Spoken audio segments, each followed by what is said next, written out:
The Hound of the Baskervilles by Sir Arthur Conan Doyle. Chapter 8. First Report of Dr. Watson. From this point onward I will follow the course of events by transcribing my own letters to Mr. Sherlock Holmes which lie before me on the table. One page is missing, but otherwise they are exactly as written, and show my feelings and suspicions of the moment more accurately than my memory, clear as it is upon these tragic events, can possibly do. Baskerville Hall, October 13th. My dear Holmes, my previous letters and telegrams have kept you pretty well up to date as to all that has occurred in this most God-forsaken corner of the world. The longer one stays here, the more does the spirit of the moor sink into one's soul, its vastness, and also its grim charm. When you are once out upon its bosom you have left all traces of modern England behind you, but, on the other hand, you are conscious everywhere of the homes and the work of the prehistoric people. On all sides of you as you walk are the houses of these forgotten folk, with their graves and the huge monoliths which are supposed to have marked their temples. As you look at their grey stone huts against the scarred hillsides you leave your own age behind you, and if you were to see a skin-clad, hairy man crawl out from the low door, fitting a flint-tipped arrow onto the string of his bow, you would feel that his presence there was more natural than your own. The strange thing is that they should have lived so thickly on what must always have been most unfruitful soil. I am no antiquarian, but I could imagine that they were some unwarlike and harried race who were forced to accept that which none other would occupy. All this, however, is foreign to the mission on which you sent me, and will probably be very uninteresting to your severely practical mind. I can still remember your complete indifference as to whether the sun moved round the earth, or the earth round the sun. Let me therefore return to the facts concerning Sir Henry Baskerville. If you have not had any report within the last few days, it is because up to today there was nothing of importance to relate. Then a very surprising circumstance occurred, which I shall tell you in due course. But first of all, I must keep you in touch with some of the other factors in the situation. One of these, concerning which I have said little, is the escaped convict upon the moor. There is strong reason now to believe that he has got right away, which is a considerable relief to the lonely householders of this district. A fortnight has passed since his flight, during which he has not been seen and nothing has been heard of him. It is surely inconceivable that he could have held out upon the moor during all that time. Of course, so far as his concealment goes, there is no difficulty at all. Any one of these stone huts would give him a hiding place. But there is nothing to eat unless he were to catch and slaughter one of the moor sheep. We think, therefore, that he is gone, and the outlying farmers sleep the better in consequence. We are 4 able-bodied men in this household, so that we could take good care of ourselves, but I confess that I have had uneasy moments when I have thought of the Stapletons. They live miles from any help. They are 1 maid, an old manservant, the sister, and the brother, the latter not a very strong man. They would be helpless in the hands of a desperate fellow like this Notting Hill criminal, if he could once effect an entrance. Both Sir Henry and I were concerned at their situation, and it was suggested that Perkins the groom should go over to sleep there, but Stapleton would not hear of it. The fact is that our friend, the baronet, begins to display a considerable interest in our fair neighbour. It is not to be wondered at, for time hangs heavily in this lonely spot to an active man like him, and she is a very fascinating and beautiful woman. There is something tropical and exotic about her which forms a singular contrast to her cool and unemotional brother. Yet he also gives the idea of hidden fires. He has certainly a very marked influence over her, for I have seen her continually glance at him as she talked, as if seeking approbation for what she said. I trust that he is kind to her. There is a dry glitter in his eyes and a firm set of his thin lips, which goes with a positive and possibly a harsh nature. You would find him an interesting study. He came over to call upon Baskerville on that first day, and the very next morning he took us both to show us the spot where the legend of the wicked Hugo is supposed to have had its origin. It was an excursion of some miles across the moor to a place which is so dismal that it might have suggested the story. We found a short valley between rugged tors which led to an open, grassy space flecked over with the white cotton grass. In the middle of it rose two great stones, worn and sharpened at the upper end until they looked like the huge corroding fangs of some monstrous beast. In every way it corresponded with the scene of the old tragedy. Sir Henry was much interested, and asked Stapleton more than once whether he really did believe in the possibility of the interference of the supernatural in the affairs of men. He spoke lightly, but it was evident that he was very much in earnest.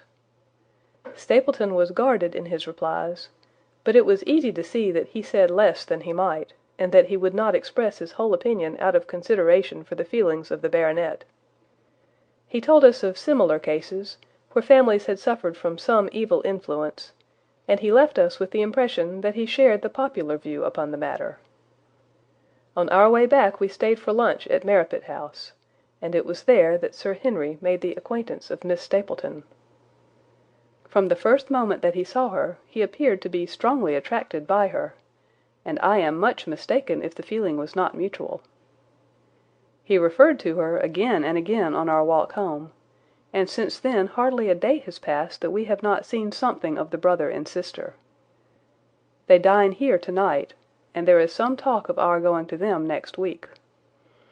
One would imagine that such a match would be very welcome to Stapleton, and yet I have more than once caught a look of the strongest disapprobation in his face when Sir Henry has been paying some attention to his sister. He is much attached to her, no doubt, and would lead a lonely life without her, but it would seem the height of selfishness if he were to stand in the way of her making so brilliant a marriage. Yet I am certain that he does not wish their intimacy to ripen into love, and I have several times observed that he has taken pains to prevent them from being tête-à-tête. By the way, your instructions to me never to allow Sir Henry to go out alone will become very much more onerous if a love affair were to be added to our other difficulties. My popularity would soon suffer if I were to carry out your orders to the letter. The other day, Thursday to be more exact, Dr. Mortimer lunched with us. He has been excavating a barrow at Long Down, and has got a prehistoric skull which fills him with great joy. Never was there such a single-minded enthusiast as he. The Stapletons came in afterwards, and the good doctor took us all to the yew alley at Sir Henry's request to show us exactly how everything occurred upon that fatal night. It is a long, dismal walk, the yew alley, between two high walls of clipped hedge, with a narrow band of grass upon either side. At the far end is an old tumble-down summer-house. Halfway down is the moor gate, where the old gentleman left his cigar-ash. It is a white wooden gate with a latch. Beyond it lies the wide moor. I remembered your theory of the affair, and tried to picture all that had occurred. As the old man stood there he saw something coming across the moor, something which terrified him so that he lost his wits and ran until he died of sheer horror and exhaustion. There was the long, gloomy tunnel down which he fled. And from what? A sheep-dog of the moor? Or a spectral hound, black, silent, and monstrous? Was there a human agency in the matter? Did the pale, watchful Barrymore know more than he cared to say? It was all dim and vague, but always there is the dark shadow of crime behind it. One other neighbour I have met since I wrote last. This is Mr. Frankland, of Lafter Hall, who lives some 4 miles to the south of us. He is an elderly man, red-faced, white-haired, and choleric. His passion is for the British law, and he has spent a large fortune in litigation. He fights for the mere pleasure of fighting, and is equally ready to take up either side of a question, so that it is no wonder that he has found it a costly amusement. Sometimes he will shut up a right-of-way and defy the parish to make him open it. At others he will, with his own hands, tear down some other man's gate, and declare that a path has existed there from time immemorial, defying the owner to prosecute him for trespass. He is learned in old manorial and communal rights, and he applies his knowledge sometimes in favour of the villagers of Fernworthy, and sometimes against them, so that he is periodically either carried in triumph down the village street, or else burned in effigy, according to his latest exploit. He is said to have about 7 lawsuits upon his hands at present, which will probably swallow up the remainder of his fortune, and so draw his sting, and leave him harmless for the future. Apart from the law, he seems a kindly, good-natured person, and I only mention him because you were particular that I should send some description of the people who surround us. He is curiously employed at present, for, being an amateur astronomer, he has an excellent telescope, with which he lies upon the roof of his own house, and sweeps the moor all day in the hope of catching a glimpse of the escaped convict. If he would confine his energies to this, all would be well, but there are rumours that he intends to prosecute Dr. Mortimer for opening a grave without the consent of the next of kin, because he dug up the Neolithic skull in the barrow on Long Down. He helps to keep our lives from being monotonous, and gives a little comic relief where it is badly needed. And now, having brought you up to date in the escaped convict, the Stapletons, Dr. Mortimer, and Frankland of Lafter Hall, let me end on that which is most important, and tell you more about the Barrymores, and especially about the surprising development of last night. First of all, about the test telegram which you sent from London in order to make sure that Barrymore was really here. I have already explained that the testimony of the postmaster shows that the test was worthless, and that we have no proof one way or the other. I told Sir Henry how the matter stood, and he at once, in his downright fashion, had Barrymore up and asked him whether he had received the telegram himself. Barrymore said that he had. "Did the boy deliver it into your own hands?" asked Sir Henry. Barrymore looked surprised, and considered for a little time. "No," said he. "I was in the box-room at the time, and my wife brought it up to me." "Did you answer it yourself?" "No, I told my wife what to answer, and she went down to write it." In the evening he recurred to the subject of his own accord. "I could not quite understand the object of your questions this morning, Sir Henry," said he. "I trust that they do not mean that I have done anything to forfeit your confidence?" Sir Henry had to assure him that it was not so, and pacify him by giving him a considerable part of his old wardrobe, the London outfit having now all arrived. "Mrs. Barrymore is of interest to me. She is a heavy, solid person, very limited, intensely respectable, and inclined to be puritanical. You could hardly conceive a less emotional subject. Yet I have told you how, on the first night here, I heard her sobbing bitterly, and since then I have more than once observed traces of tears upon her face. Some deep sorrow gnaws ever at her heart. Sometimes I wonder if she has a guilty memory which haunts her, and sometimes I suspect Barrymore of being a domestic tyrant. I have always felt that there was something singular and questionable in this man's character, but the adventure of last night brings all my suspicions to a head. And yet it may seem a small matter in itself. You are aware that I am not a very sound sleeper, and since I have been on my guard in this house, my slumbers have been lighter than ever. Last night, about 2 in the morning, I was aroused by a stealthy step passing my room. I rose, opened my door, and peeped out. A long black shadow was trailing down the corridor. It was thrown by a man who walked softly down the passage with a candle held in his hand. He was in shirt and trousers, with no covering to his feet. I could merely see the outline, but his height told me that it was Barrymore. He walked very slowly and circumspectly, and there was something indescribably guilty and furtive in his whole appearance. I have told you that the corridor is broken by the balcony which runs round the hall, but that it is resumed upon the farther side. I waited until he had passed out of sight, and then I followed him. When I came round the balcony he had reached the end of the farther corridor, and I could see from the glimmer of light through an open door that he had entered one of the rooms. Now all these rooms are unfurnished and unoccupied, so that his expedition became more mysterious than ever. The light shone steadily as if he were standing motionless. I crept down the passage as noiselessly as I could, and peeped round the corner of the door. Barrymore was crouching at the window with the candle held against the glass. His profile was half turned towards me, and his face seemed to be rigid with expectation as he stared out into the blackness of the moor. For some minutes he stood watching intently. Then he gave a deep groan, and with an impatient gesture he put out the light. Instantly I made my way back to my room, and very shortly came the stealthy steps passing once more upon their return journey. Long afterwards, when I had fallen into a light sleep, I heard a key turn somewhere in a lock, but I could not tell whence the sound came. What it all means I cannot guess, but there is some secret business going on in this house of gloom which sooner or later we shall get to the bottom of. I do not trouble you with my theories, for you asked me to furnish you only with facts. I have had a long talk with Sir Henry this morning, and we have made a plan of campaign founded upon my observations of last night. I will not speak about it just now, but it should make my next report interesting reading. End of Chapter 8.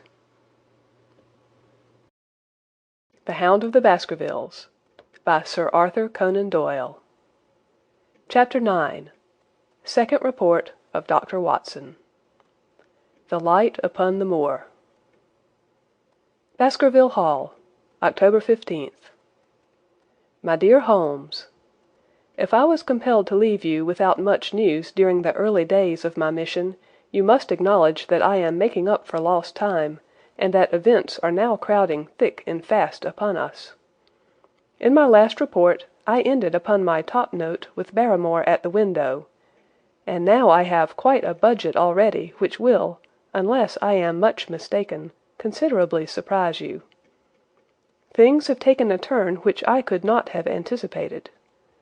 In some ways they have, within the last 48 hours, become much clearer, and in some ways they have become more complicated. But I will tell you all, and you shall judge for yourself. Before breakfast on the morning following my adventure, I went down the corridor and examined the room in which Barrymore had been on the night before.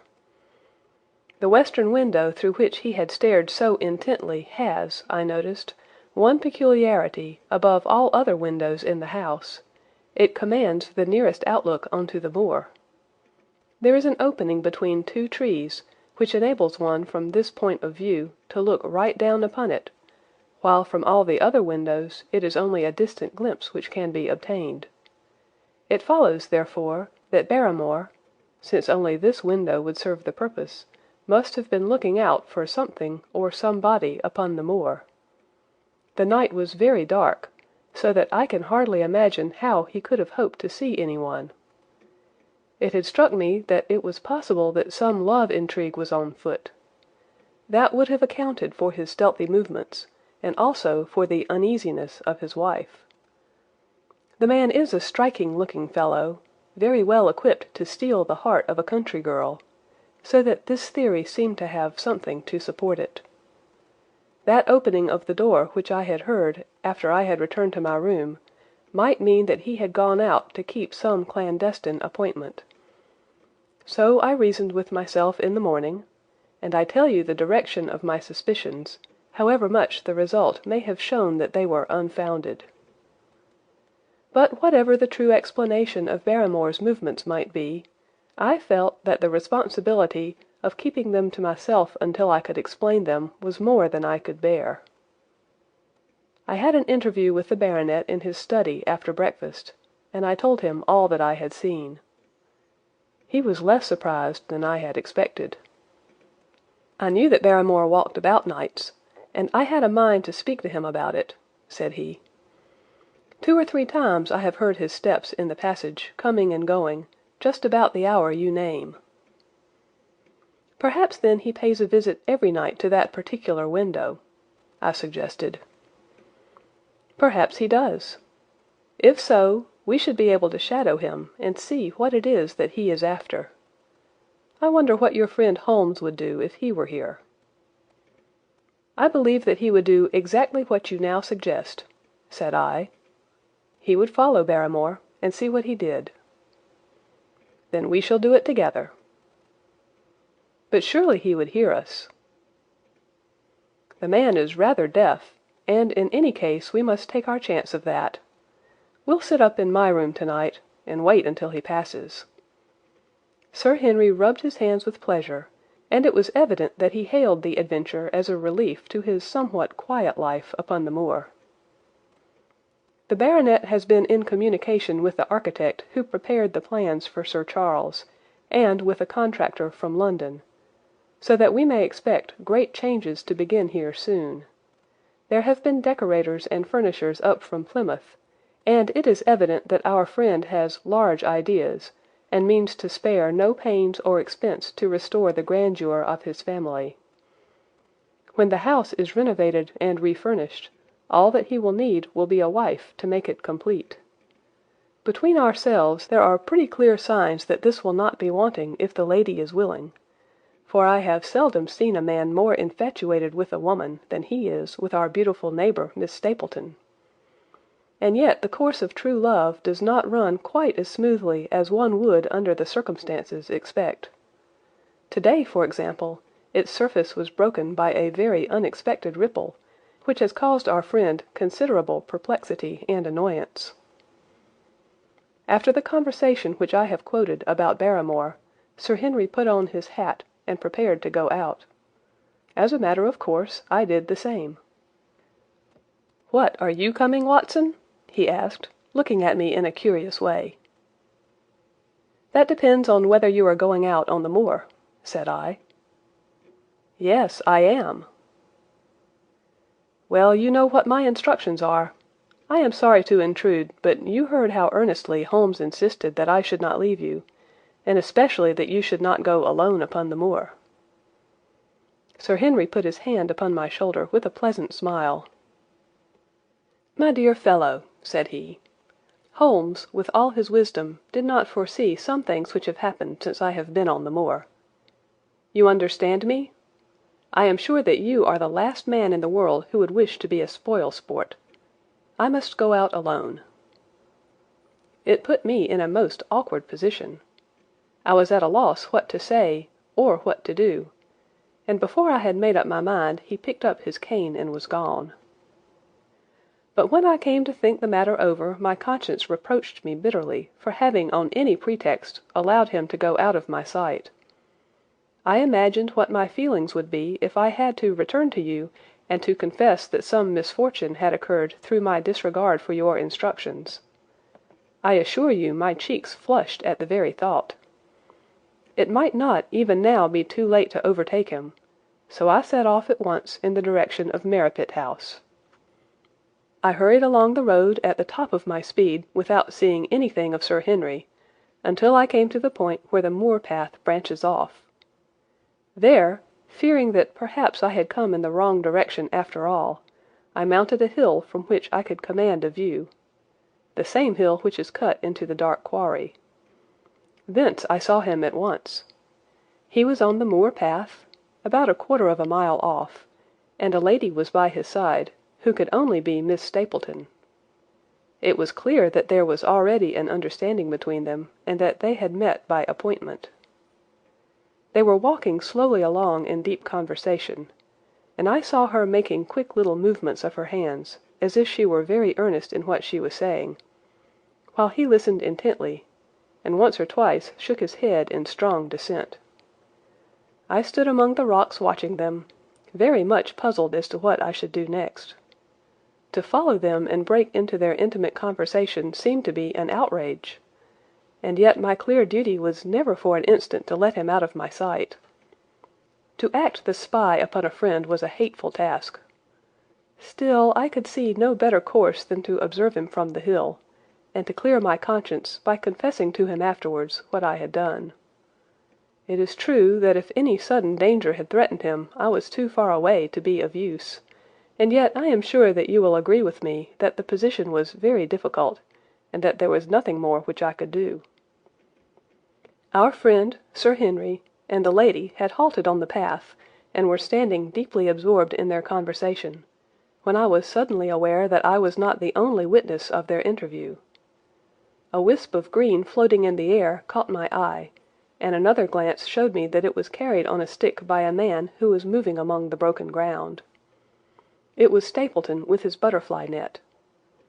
He was very much closer to the pair than I was, and he appeared to be moving in their direction. At this instant Sir Henry suddenly drew Miss Stapleton to his side. His arm was round her, but it seemed to me that she was straining away from him with her face averted. He stooped his head to hers, and she raised one hand as if in protest. Next moment I saw them spring apart and turn hurriedly round. Stapleton was the cause of the interruption. He was running wildly toward them, his absurd net dangling behind him. He gesticulated and almost danced with excitement in front of the lovers. What the scene meant I could not imagine, but it seemed to me that Stapleton was abusing Sir Henry, who offered explanations, which became more angry as the other refused to accept them. The lady stood by in haughty silence. Finally Stapleton turned upon his heel and beckoned in a peremptory way to his sister, who, after an irresolute glance at Sir Henry, walked off by the side of her brother. The naturalist's angry gestures showed that the lady was included in his displeasure. The baronet stood for a minute looking after them, and then he walked slowly back the way that he had come, his head hanging, the very picture of dejection. What all this meant I could not imagine, but I was deeply ashamed to have witnessed so intimate a scene without my friend's knowledge. I ran down the hill, therefore, and met the baronet at the bottom. His face was flushed with anger, and his brows were wrinkled, like one who is at his wits' end what to do. "Hello, Watson, where have you dropped from?" said he. "You don't mean to say that you came after me in spite of all?" I explained everything to him, how I had found it impossible to remain behind, how I had followed him, and how I had witnessed all that had occurred. For an instant his eyes blazed at me, but my frankness disarmed his anger, and he broke at last into a rather rueful laugh. "You would have thought the middle of that prairie a fairly safe place for a man to be private," said he. "But by thunder the whole countryside seems to have been out to see me do my wooing, and a mighty poor wooing at that. Where had you engaged a seat?" "I was on that hill." "Quite in the back row, eh? But her brother was well up to the front. Did you see him come out on us?" "Yes, I did." "Did he ever strike you as being crazy, this brother of hers?"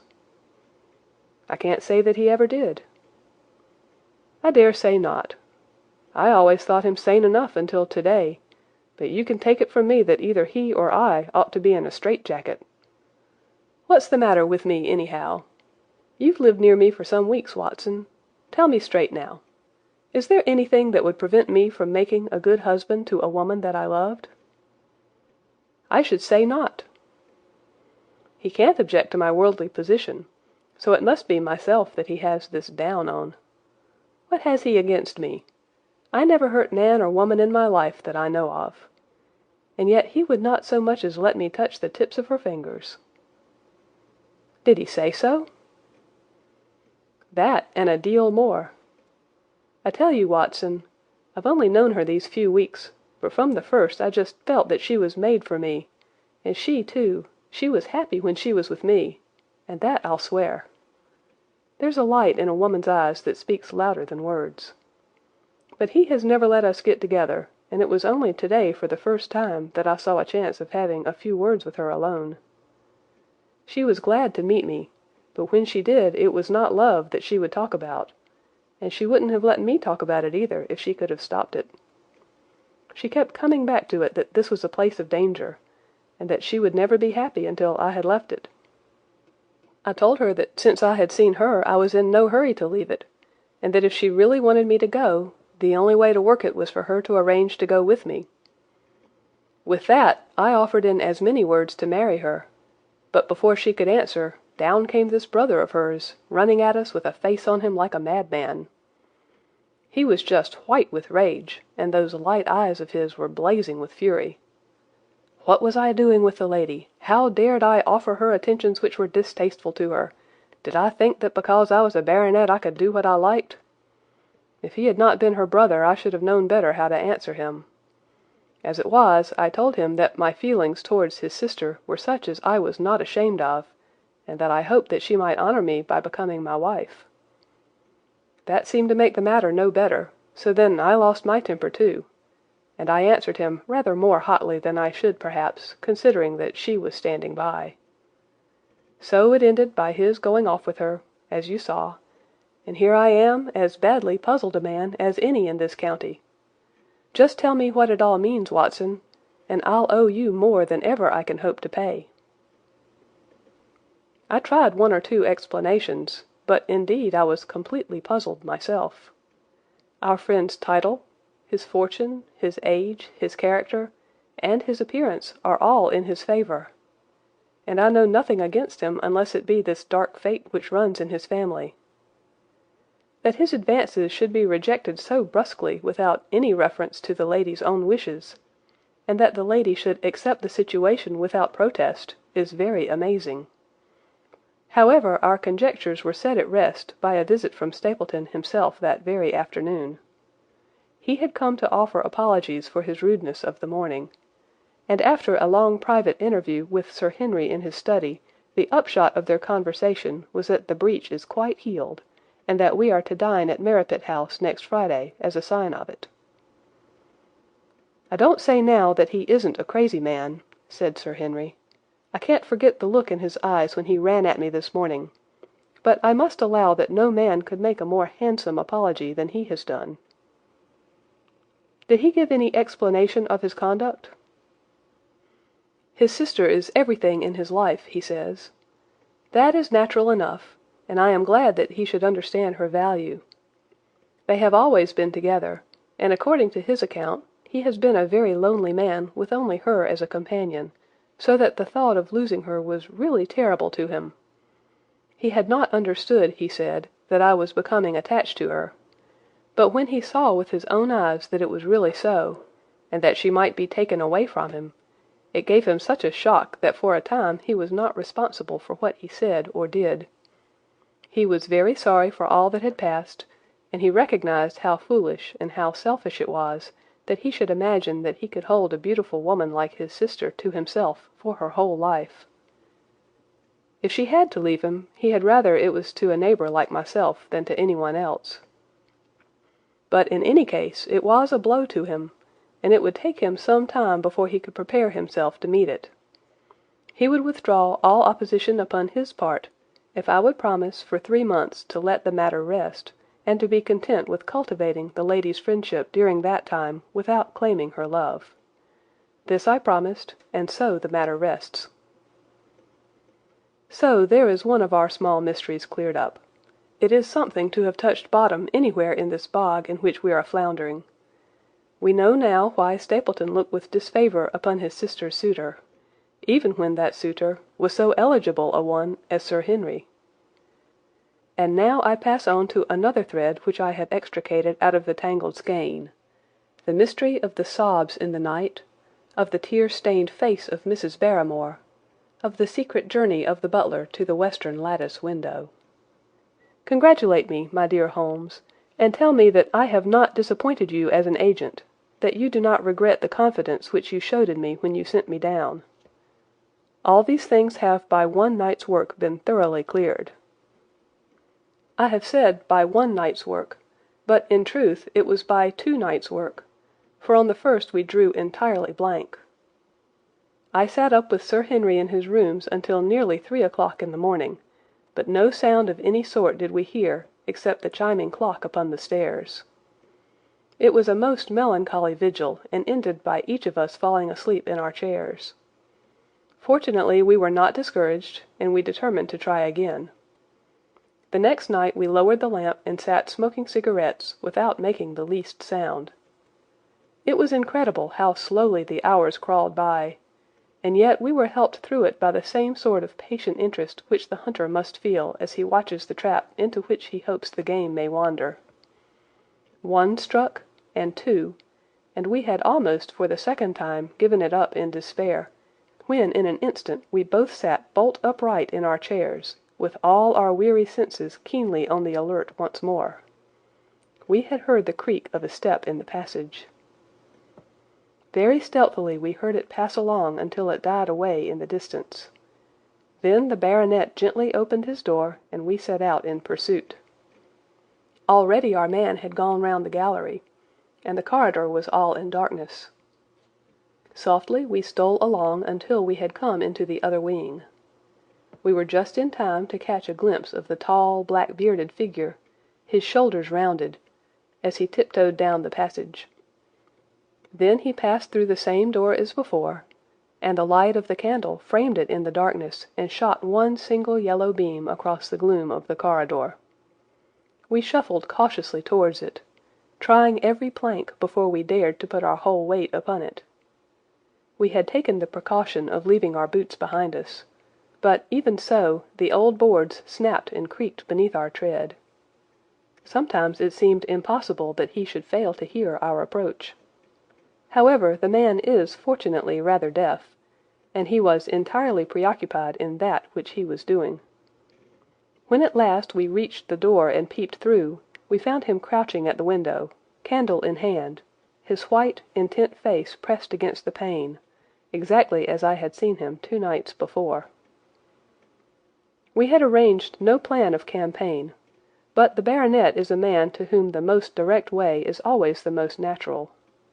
He walked into the room, and as he did so Barrymore sprang up from the window with a sharp hiss of his breath, and stood, livid and trembling, before us. His dark eyes, glaring out of the white mask of his face, were full of horror and astonishment as he gazed from Sir Henry to me. "What are you doing here, Barrymore?" "Nothing, sir." His agitation was so great that he could hardly speak, and the shadows sprang up and down from the shaking of his candle. "It was the window, sir. I go round at night to see that they are fastened." "On the 2nd floor?" "Yes, sir, all the windows." "Look here, Barrymore," said Sir Henry sternly. "We have made up our minds to have the truth out of you, so it will save you trouble to tell it sooner rather than later. Come now, no lies. What were you doing at that window?" The fellow looked at us in a helpless way, and he wrung his hands together like one who is in the last extremity of doubt and misery. "I was doing no harm, sir. I was holding a candle to the window." "And why were you holding a candle to the window?" "Don't ask me, Sir Henry. Don't ask me. I give you my word, sir, that it is not my secret, and that I cannot tell it. If it concerned no one but myself, I would not try to keep it from you." A sudden idea occurred to me, and I took the candle from the trembling hand of the butler. "He must have been holding it as a signal," said I. "Let us see if there is any answer." I held it as he had done, and stared out into the darkness of the night. Vaguely I could discern the black bank of the trees and the lighter expanse of the moor, for the moon was behind the clouds. And then I gave a cry of exultation, for a tiny pinpoint of yellow light had suddenly transfixed the dark veil, and glowed steadily in the centre of the black square framed by the window. "There it is!" I cried. "No, no, sir, it is nothing, nothing at all," the butler broke in. "I assure you, sir—" "Move your light across the window, Watson," cried the baronet. "See, the other moves also. Now, you rascal, do you deny that it is a signal? Come, speak up. Who is your confederate out yonder, and what is this conspiracy that is going on?"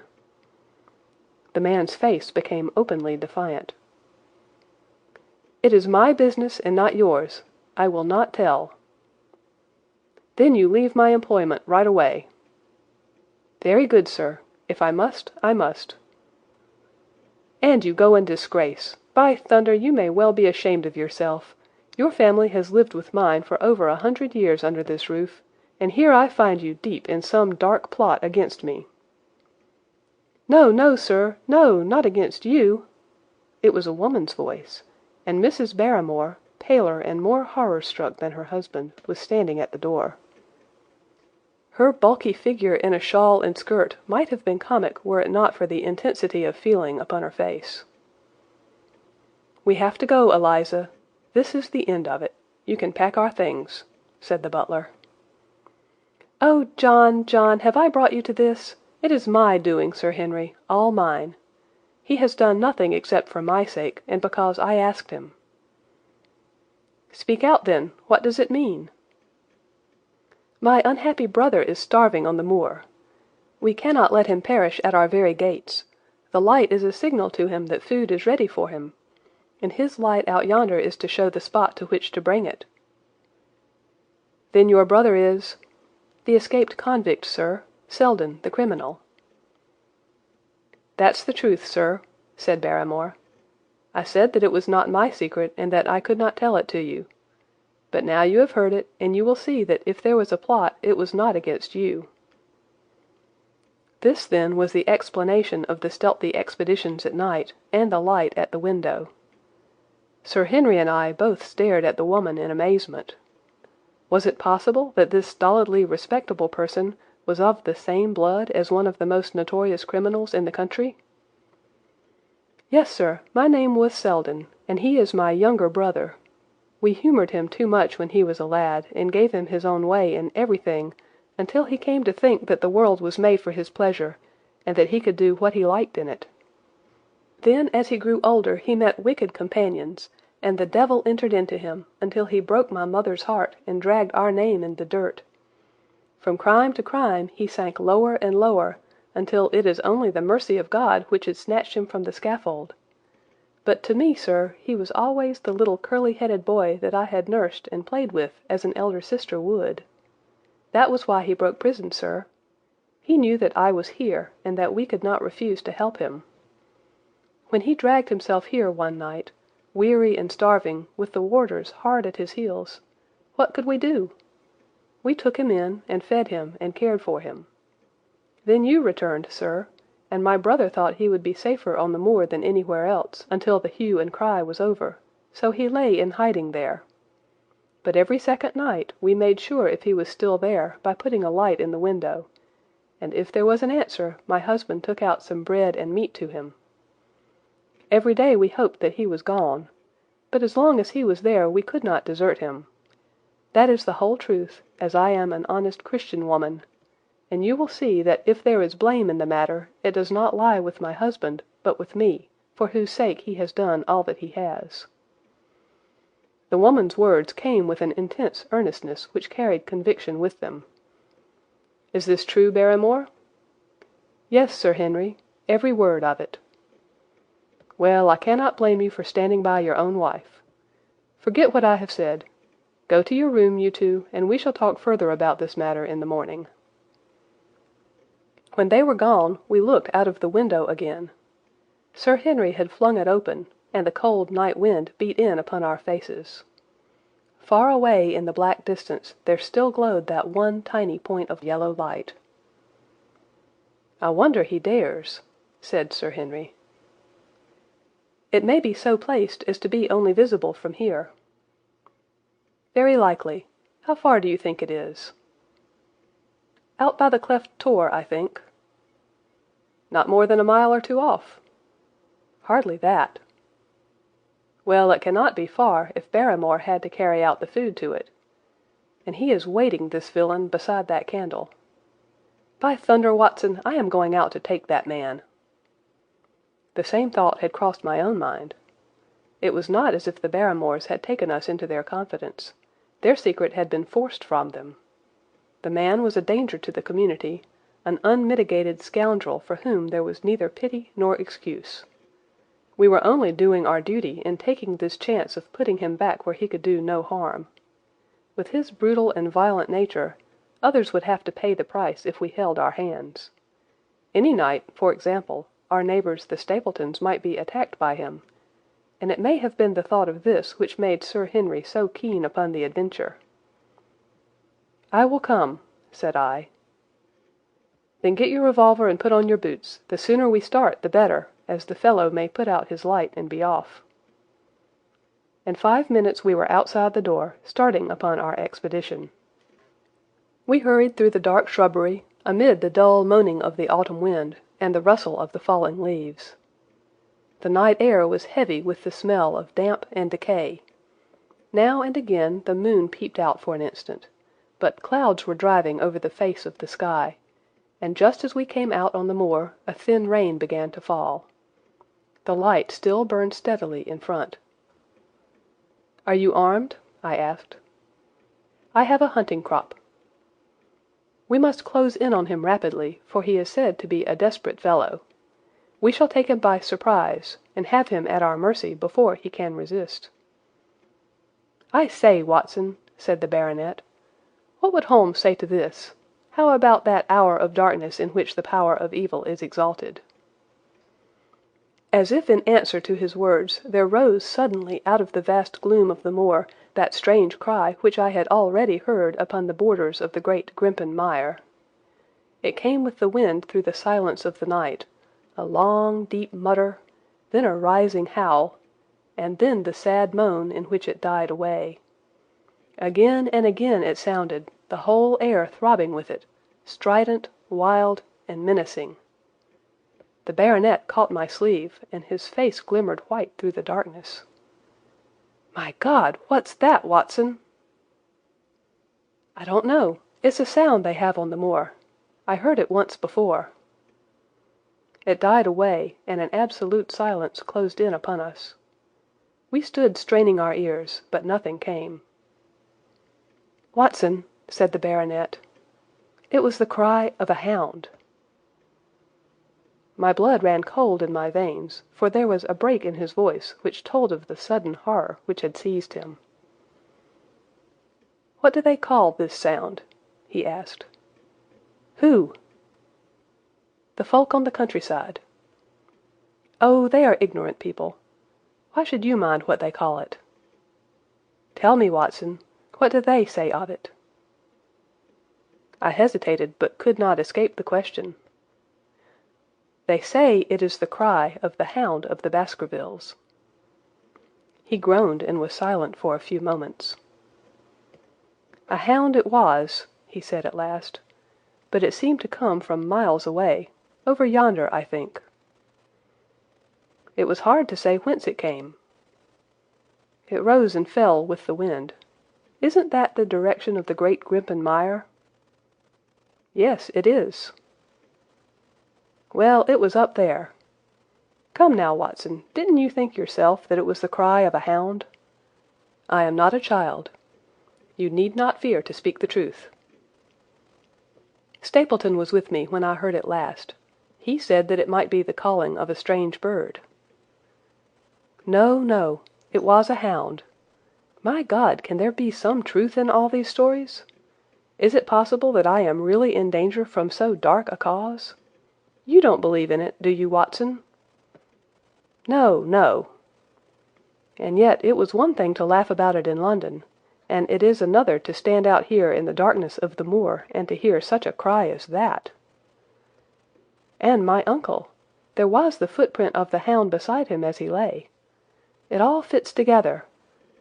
I don't think that I am a coward, Watson, but that sound seemed to freeze my very blood. Feel my hand." It was as cold as a block of marble. "You'll be all right tomorrow."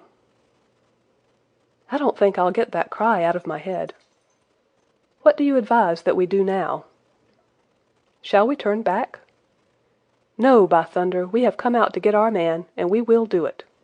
We after the convict, and a hell-hound as likely as not after us. Come on, we'll see it through if all the fiends of the pit were loose upon the moor." We stumbled slowly along in the darkness, with the black loom of the craggy hills around us, and the yellow speck of light burning steadily in front. There is nothing so deceptive as the distance of a light upon a pitch-dark night, and sometimes the glimmer seemed to be far away upon the horizon, and sometimes it might have been within a few yards of us. But at last we could see whence it came, and then we knew that we were indeed very close. A guttering candle was stuck in a crevice of the rocks which flanked it on each side, so as to keep the wind from it, and also to prevent it from being visible, save in the direction of Baskerville Hall. A boulder of granite concealed our approach, and crouching behind it, we gazed over it at the signal light. It was strange to see this single candle burning there in the middle of the moor, with no sign of life near it, just the one straight yellow flame and the gleam of the rock on each side of it. "What shall we do now?" whispered Sir Henry. "Wait here. He must be near his light. Let us see if we can get a glimpse of him." The words were hardly out of my mouth when we both saw him. Over the rocks, in the crevice of which the candle burned, there was thrust out an evil yellow face, a terrible animal face, all seamed and scored with vile passions. Foul with mire, with a bristling beard, and hung with matted hair, it might well have belonged to one of those old savages who dwelt in the burrows on the hillsides. The light beneath him was reflected in his small, cunning eyes, which peered fiercely to right and left through the darkness, like a crafty and savage animal who has heard the steps of the hunters. Something had evidently aroused his suspicions. It may have been that Barrymore had some private signal which we had neglected to give, or the fellow may have had some other reason for thinking that all was not well, but I could read his fears upon his wicked face. Any instant he might dash out the light and vanish in the darkness. I sprang forward, therefore, and Sir Henry did the same. At the same moment the convict screamed out a curse at us and hurled a rock which splintered up against the boulder which had sheltered us. I caught one glimpse of his short, squat, strongly built figure as he sprang to his feet and turned to run. At the same moment, by a lucky chance, the moon broke through the clouds. We rushed over the brow of the hill, and there was our man, running with great speed down the other side, springing over the stones in his way with the activity of a mountain goat. A lucky long shot of my revolver might have crippled him, but I had brought it only to defend myself if attacked, and not to shoot an unarmed man who was running away. We were both swift runners and in fairly good training, but we soon found that we had no chance of overtaking him. We saw him for a long time in the moonlight, until he was only a small speck moving swiftly among the boulders upon the side of a distant hill. We ran and ran until we were completely blown, but the space between us grew ever wider. Finally we stopped and sat panting on two rocks, while we watched him disappearing in the distance. And it was at this moment that there occurred a most strange and unexpected thing. We had risen from our rocks and were turning to go home, having abandoned the hopeless chase. The moon was low upon the right, and the jagged pinnacle of a granite tor stood up against the lower curve of its silver disk. There, outlined as black as an ebony statue on that shining background, I saw the figure of a man upon the tor. Do not think that it was a delusion, Holmes. I assure you that I have never in my life seen anything more clearly. As far as I could judge, the figure was that of a tall, thin man. He stood with his legs a little separated, his arms folded, his head bowed, as if he were brooding over that enormous wilderness of peat and granite which lay before him. He might have been the very spirit of that terrible place. It was not the convict. This man was far from the place where the latter had disappeared. Besides, he was a much taller man. With a cry of surprise I pointed him out to the baronet, but in the instant during which I had turned to grasp his arm, the man was gone. There was the sharp pinnacle of granite still cutting the lower edge of the moon, but its peak bore no trace of that silent and motionless figure. I wished to go in that direction and to search the tor, but it was some distance away. The baronet's nerves were still quivering from that cry, which recalled the dark story of his family, and he was not in the mood for fresh adventures. He had not seen this lonely man upon the tor, and could not feel the thrill which his strange presence and his commanding attitude had given to me. "A warder, no doubt," said he. "The moor has been thick with them since this fellow escaped." Well, perhaps his explanation may be the right one, but I should like to have some further proof of it. Today we mean to communicate to the Princetown people where they should look for their missing man, but it is hard lines that we have not actually had the triumph of bringing him back as our own prisoner. Such are the adventures of last night, and you must acknowledge, my dear Holmes, that I have done you very well in the matter of a report.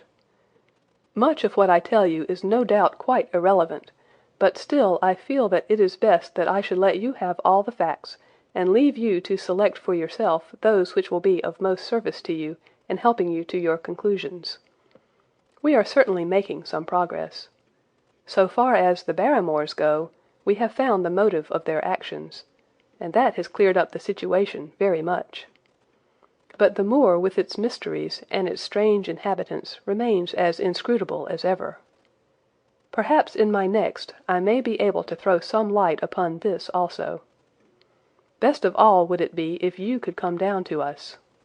In any case, you will hear from me again in the course of the next few days. End of Chapter 9. The Hound of the Baskervilles, by Sir Arthur Conan Doyle. Chapter 10. Extract from the Diary of Dr. Watson. So far I have been able to quote from the reports which I have forwarded during these early days to Sherlock Holmes. Now, however, I have arrived at a point in my narrative where I am compelled to abandon this method, and to trust once more to my recollections, aided by the diary which I kept at the time. A few extracts from the latter will carry me on to those scenes which are indelibly fixed in every detail upon my memory. I proceed, then, from the morning which followed our abortive chase of the convict, and our other strange experiences upon the moor. October 16th. A dull and foggy day with a drizzle of rain. The house is banked in with rolling clouds, which rise now and then to show the dreary curves of the moor, with thin, silver veins upon the sides of the hills, and the distant boulders gleaming where the light strikes upon their wet faces. It is melancholy, outside and in. The baronet is in a black reaction after the excitements of the night. I am conscious myself of a weight at my heart, and a feeling of impending danger, ever-present danger, which is the more terrible because I am unable to define it. And have I not cause for such a feeling? Consider the long sequence of incidents which have all pointed to some sinister influence which is at work around us. There is the death of the last occupant of the hall, fulfilling so exactly the conditions of the family legend, and there are the repeated reports from peasants of the appearance of a strange creature upon the moor. Twice I have with my own ears heard the sound which resembled the distant baying of a hound. It is incredible, impossible that it should really be outside the ordinary laws of nature. A spectral hound which leaves material footmarks and fills the air with its howling is surely not to be thought of. Stapleton may fall in with such a superstition, and Mortimer also, but if I have one quality upon earth, it is common sense, and nothing will persuade me to believe in such a thing. To do so would be to descend to the level of these poor peasants, who are not content with a mere fiend dog, but must needs describe him with hell-fire shooting from his mouth and eyes. Holmes would not listen to such fancies, and I am his agent. But facts are facts, and I have twice heard this crying upon the moor. Suppose that there were really some huge hound loose upon it, that would go far to explain everything. But where could such a hound lie concealed? Where did it get its food? Where did it come from? How was it that no one saw it by day? It must be confessed that the natural explanation offers almost as many difficulties as the other. And always, apart from the hound, there is the fact of the human agency in London, the man in the cab, and the letter which warned Sir Henry against the moor. This at least was real, but it might have been the work of a protecting friend as easily as of an enemy. Where is that friend or enemy now? Has he remained in London, or has he followed us down here? Could he be the stranger whom I saw upon the tor? It is true that I have had only the one glance at him, and yet there are some things to which I am ready to swear. He is no one whom I have seen down here, and I have now met all the neighbours. The figure was far taller than that of Stapleton, far thinner than that of Frankland. Barrymore it might possibly have been, but we had left him behind us, and I am certain that he could not have followed us. A stranger, then, is still dogging us, just as a stranger dogged us in London. We have never shaken him off. If I could lay my hands upon that man, Then at last we might find ourselves at the end of all our difficulties. To this one purpose I must now devote all my energies." My first impulse was to tell Sir Henry all my plans. My second and wisest one is to play my own game and speak as little as possible to anyone. He is silent and distrait. His nerves have been strangely shaken by that sound upon the moor. I will say nothing to add to his anxieties, but I will take my own steps to attain my own end. We had a small scene this morning after breakfast. Barrymore asked leave to speak with Sir Henry, and they were closeted in his study some little time. Sitting in the billiard-room, I more than once heard the sound of voices raised, and I had a pretty good idea what the point was which was under discussion. After a time the baronet opened his door and called for me. "Barrymore considers that he has a grievance," he said. "He thinks that it was unfair on our part to hunt his brother-in-law down when he, of his own free will, had told us the secret." The butler was standing, very pale, but very collected before us. "I may have spoken too warmly, sir," said he, "and if I have, I am sure that I beg your pardon. At the same time I was very much surprised when I heard you two gentlemen come back this morning and learned that you had been chasing Selden. The poor fellow has enough to fight against without my putting more upon his track." "If you had told us of your own free will, it would have been a different thing," said the baronet. "You only told us, or rather your wife only told us, when it was forced from you and you could not help yourself." "I didn't think you would have taken advantage of it, Sir Henry. Indeed, I didn't." "The man is a public danger. There are lonely houses scattered over the moor, and he is a fellow who would stick at nothing. You only want to get a glimpse of his face to see that. Look at Mr. Stapleton's house, for example, with no one but himself to defend it. There's no safety for anyone until he's under lock and key." "He'll break into no house, sir. I give you my solemn word upon that. But he will never trouble anyone in this country again. I assure you, Sir Henry, that in a very few days the necessary arrangements will have been made, and he will be on his way to South America. For God's sake, sir, I beg of you not to let the police know that he is still upon the moor. They have given up the chase there, and he can lie quiet until the ship is ready for him. You can't tell on him without getting my wife and me into trouble. I beg you, sir, to say nothing to the police." "What do you say, Watson?" I shrugged my shoulders. If he were safely out of the country, it would relieve the taxpayer of a burden. But how about the chance of his holding someone up before he goes? "He would not do anything so mad, sir. We have provided him with all that he can want. To commit a crime would be to show where he was hiding." "That is true," said Sir Henry. "Well, Barrymore—" "God bless you, sir, and thank you from my heart. It would have killed my poor wife had he been taken again." "I guess we are aiding and abetting a felony, Watson. But after what we have heard, I don't feel as if I could give the man up, so there is an end of it. All right, Barrymore, you can go." With a few broken words of gratitude the man turned, but he hesitated and then came back. "You've been so kind to us, sir, that I should like to do the best I can for you in return. I know something, Sir Henry, and perhaps I should have said it before, but it was long after the inquest that I found it out. I've never breathed a word about it yet to mortal man. It's about poor Sir Charles's death." The baronet and I were both upon our feet. "Do you know how he died?" "No, sir, I don't know that." "What then?" "I know why he was at the gate at that hour. It was to meet a woman." "To meet a woman! He?" "Yes, sir." "And the woman's name?"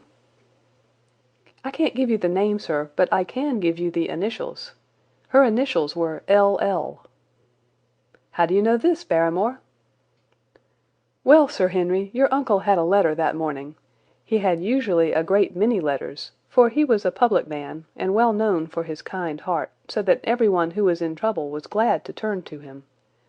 But that morning, as it chanced, there was only this one letter, so I took the more notice of it. It was from Coombe Tracey, and it was addressed in a woman's hand." "Well?" "Well, sir, I thought no more of the matter, and never would have done had it not been for my wife. Only a few weeks ago she was cleaning out Sir Charles's study. It had never been touched since his death, and she found the ashes of a burned letter in the back of the grate. The greater part of it was charred to pieces, but one little slip, the end of a page, hung together, and the writing could still be read, though it was grey on a black ground. It seemed to us to be a postscript at the end of the letter, and it said, 'Please, please, as you are a gentleman, burn this letter and be at the gate by 10 o'clock.' Beneath it were signed the initials L.L. Have you got that slip?" "No, sir, it crumbled all to bits after we moved it." "Had Sir Charles received any other letters in the same writing?" "Well, sir, I took no particular notice of his letters. I should not have noticed this one, only it happened to come alone." "And you have no idea who L.L. is?" "No, sir, no more than you have. But I expect if we could lay our hands upon that lady we should know more about Sir Charles's death." "I cannot understand, Barrymore, how you came to conceal this important information." "Well, sir, it was immediately after that our own trouble came to us. And then again, sir, we were both of us very fond of Sir Charles, as we well might be considering all that he has done for us. To rake this up couldn't help our poor master, and it's well to go carefully when there's a lady in the case. Even the best of us—" "You thought it might injure his reputation?" "Well, sir, I thought no good could come of it. But now you have been kind to us, and I feel as if it would be treating you unfairly not to tell you all that I know about the matter." "Very good, Barrymore, you can go." When the butler had left us, Sir Henry turned to me.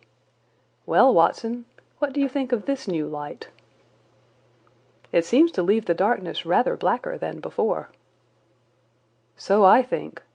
But if we can only trace L.L. it should clear up the whole business. We have gained that much. We know that there is someone who has the facts, if we can only find her. What do you think we should do?" "Let Holmes know all about it at once. It will give him the clue for which he has been seeking. I am much mistaken if it does not bring him down." I went at once to my room and drew up my report of the morning's conversation for Holmes.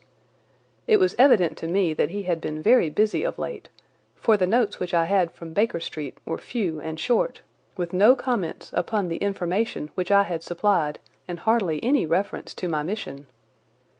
No doubt his blackmailing case is absorbing all his faculties. And yet this new factor must surely arrest his attention and renew his interest. I wish that he were here.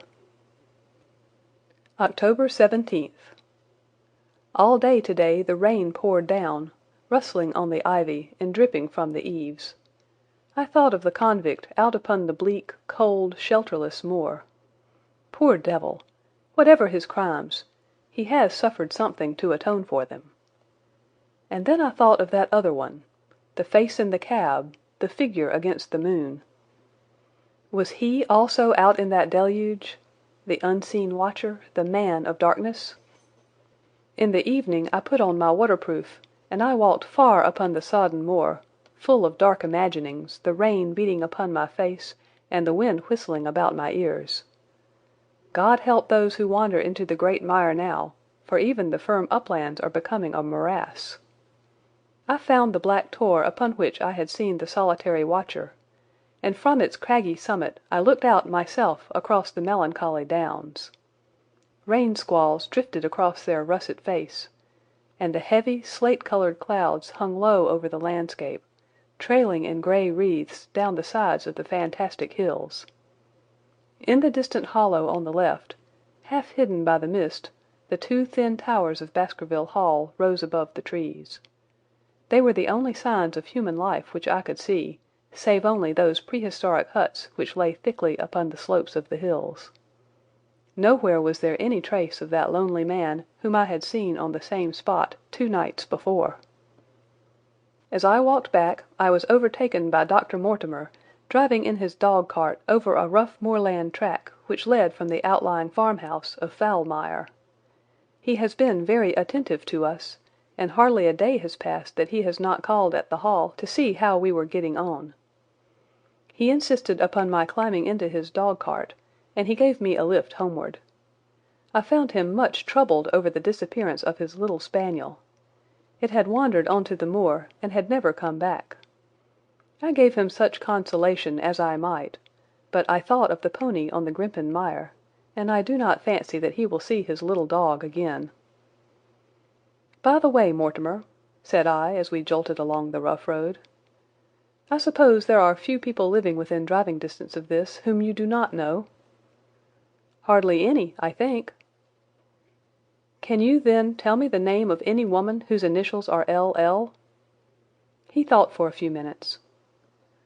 "No," said he. "There are a few gipsies and labouring folk for whom I can't answer, but among the farmers or gentry there is no one whose initials are those. Wait a bit, though," he added after a pause.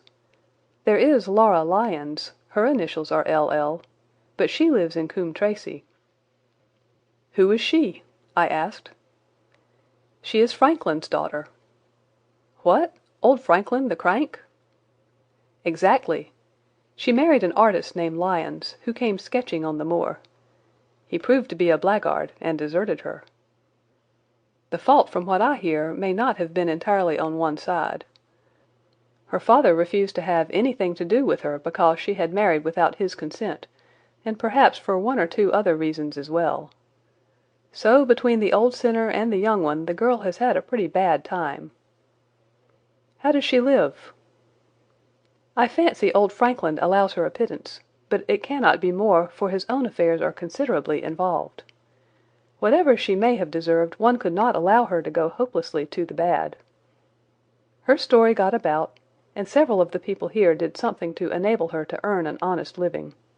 Stapleton did for one, and Sir Charles for another. I gave a trifle myself. It was to set her up in a typewriting business." He wanted to know the object of my inquiries, but I managed to satisfy his curiosity without telling him too much, for there is no reason why we should take anyone into our confidence. Tomorrow morning I shall find my way to Coombe Tracey, and if I can see this Mrs. Laura Lyons, of equivocal reputation, a long step will have been made towards clearing one incident in this chain of mysteries. I am certainly developing the wisdom of the serpent, for when Mortimer pressed his questions to an inconvenient extent, I asked him casually to what type Franklin's skull belonged, and so heard nothing but craniology for the rest of our drive. I have not lived for years with Sherlock Holmes for nothing.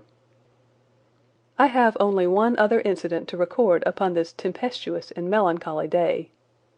This was my conversation with Barrymore just now, which gives me one more strong card which I can play in due time. Mortimer had stayed to dinner, and he and the baronet played écarté afterwards. The butler brought me my coffee into the library, and I took the chance to ask him a few questions.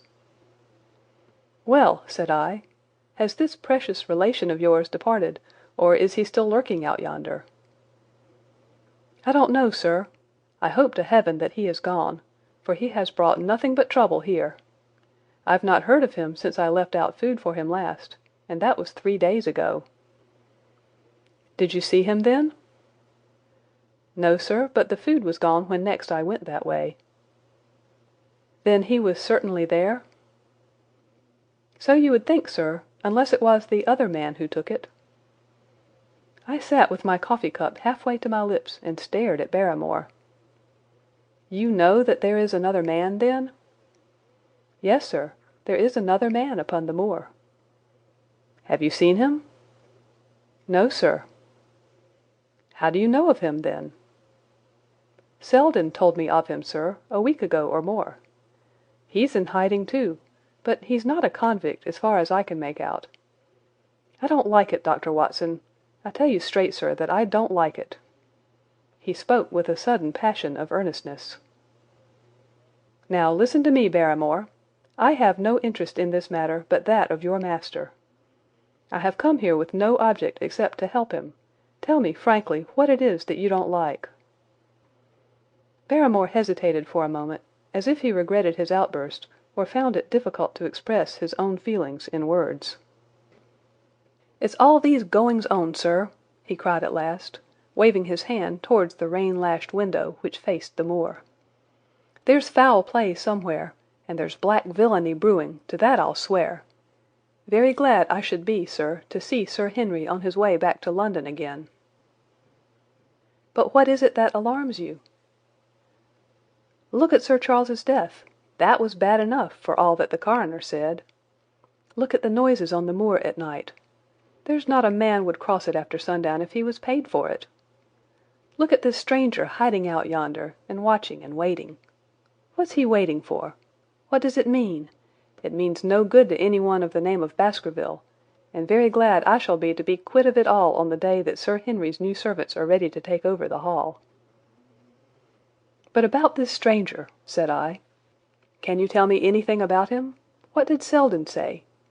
Did he find out where he hid, or what he was doing?" "He saw him once or twice, but he is a deep one and gives nothing away. At first he thought that he was the police, but soon he found that he had some lay of his own. A kind of gentleman he was, as far as he could see, but what he was doing he could not make out." "And where did he say that he lived?" "Among the old houses on the hillside, the stone huts where the old folk used to live." "But how about his food?" "Selden found out that he has got a lad who works for him and brings all he needs. I dare say he goes to Coombe Tracey for what he wants." "Very good, Barrymore. We may talk further of this some other time." When the butler had gone, I walked over to the black window, and I looked through a blurred pane at the driving clouds and at the tossing outline of the windswept trees. It is a wild night indoors, and what must it be in a stone hut upon the moor? What passion of hatred can it be which leads a man to lurk in such a place at such a time? And what deep and earnest purpose can he have which calls for such a trial? There in that hut upon the moor seems to lie the very centre of that problem which has vexed me so sorely. I swear that another day shall not have passed before I have done all that man can do to reach the heart of the mystery. End of Chapter 10. The Hound of the Baskervilles, by Sir Arthur Conan Doyle. Chapter 11. The Man on the Tor. The extract from my private diary which forms the last chapter has brought my narrative up to the 18th of October, a time when these strange events began to move swiftly towards their terrible conclusion.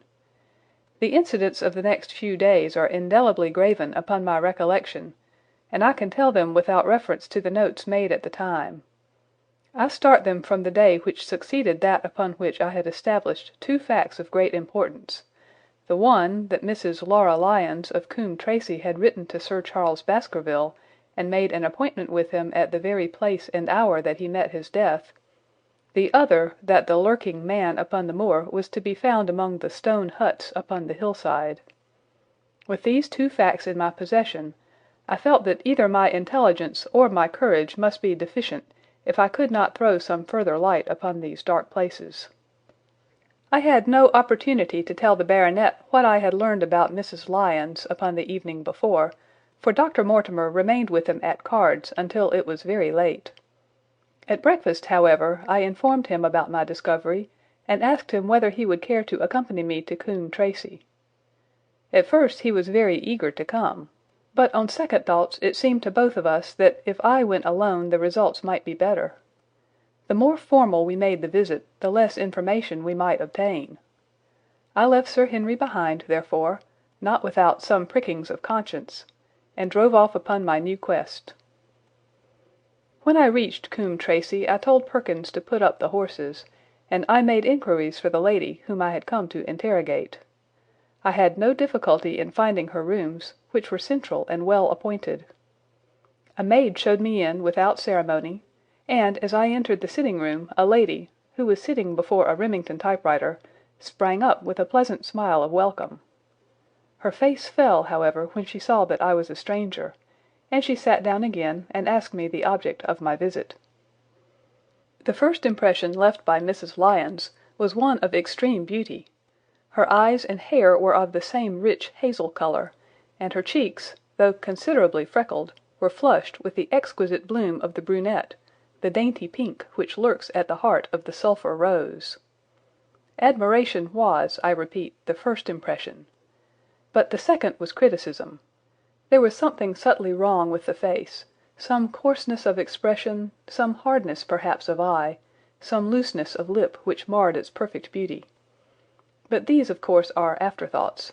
At the moment I was simply conscious that I was in the presence of a very handsome woman, and that she was asking me the reasons for my visit. I had not quite understood until that instant how delicate my mission was. "I have the pleasure," said I, "of knowing your father." It was a clumsy introduction, and the lady made me feel it. "There is nothing in common between my father and me," she said. "I owe him nothing, and his friends are not mine. If it were not for the late Sir Charles Baskerville and some other kind hearts, I might have starved for all that my father cared." "It was about the late Sir Charles Baskerville that I have come here to see you." The freckles started out on the lady's face. "What can I tell you about him?" she asked, and her fingers played nervously over the stops of her typewriter. "You knew him, did you not?" "I have already said that I owe a great deal to his kindness. If I am able to support myself, it is largely due to the interest which he took in my unhappy situation." "Did you correspond with him?" The lady looked quickly up with an angry gleam in her hazel eyes. "What is the object of these questions?" she asked sharply. "The object is to avoid a public scandal. It is better that I should ask them here than that the matter should pass outside our control." She was silent, and her face was still very pale. At last she looked up with something reckless and defiant in her manner. "Well, I'll answer," she said. "What are your questions?" "Did you correspond with Sir Charles?" "I certainly wrote to him once or twice to acknowledge his delicacy and his generosity." "Have you the dates of those letters?" "No." "Have you ever met him?" "Yes, once or twice, when he came into Coombe Tracey. He was a very retiring man, and he preferred to do good by stealth." "But if you saw him so seldom, and wrote so seldom, how did he know enough about your affairs to be able to help you, as you say that he has done?" She met my difficulty with the utmost readiness. "There were several gentlemen who knew my sad history and united to help me. One was Mr. Stapleton, a neighbour and intimate friend of Sir Charles's. He was exceedingly kind, and it was through him that Sir Charles learned about my affairs. I knew already that Sir Charles Baskerville had made Stapleton his almoner upon several occasions, so the lady's statement bore the impress of truth upon it. "Did you ever write to Sir Charles asking him to meet you?" I continued. Mrs. Lyon flushed with anger again. "Really, sir, this is a very extraordinary question." "I am sorry, madam, but I must repeat it." "Then I answer, certainly not." "Not on the very day of Sir Charles's death?" The flush had faded in an instant, and a deathly face was before me. Her dry lips could not speak the "no" which I saw rather than heard. "Surely your memory deceives you," said I. "I could even quote a passage of your letter. It ran, 'Please, please, as you are a gentleman, burn this letter and be at the gate by 10 o'clock.'" I thought that she had fainted, but she recovered herself by a supreme effort. "Is there no such thing as a gentleman?" she gasped. "You do Sir Charles an injustice. He did burn the letter. But sometimes a letter may be legible even when burned. You acknowledge now that you wrote it?" "Yes, I did write it," she cried, pouring out her soul in a torrent of words. "I did write it. Why should I deny it? I have no reason to be ashamed of it. I wished him to help me. I believed that if I had an interview I could gain his help, so I asked him to meet me." "But why at such an hour?"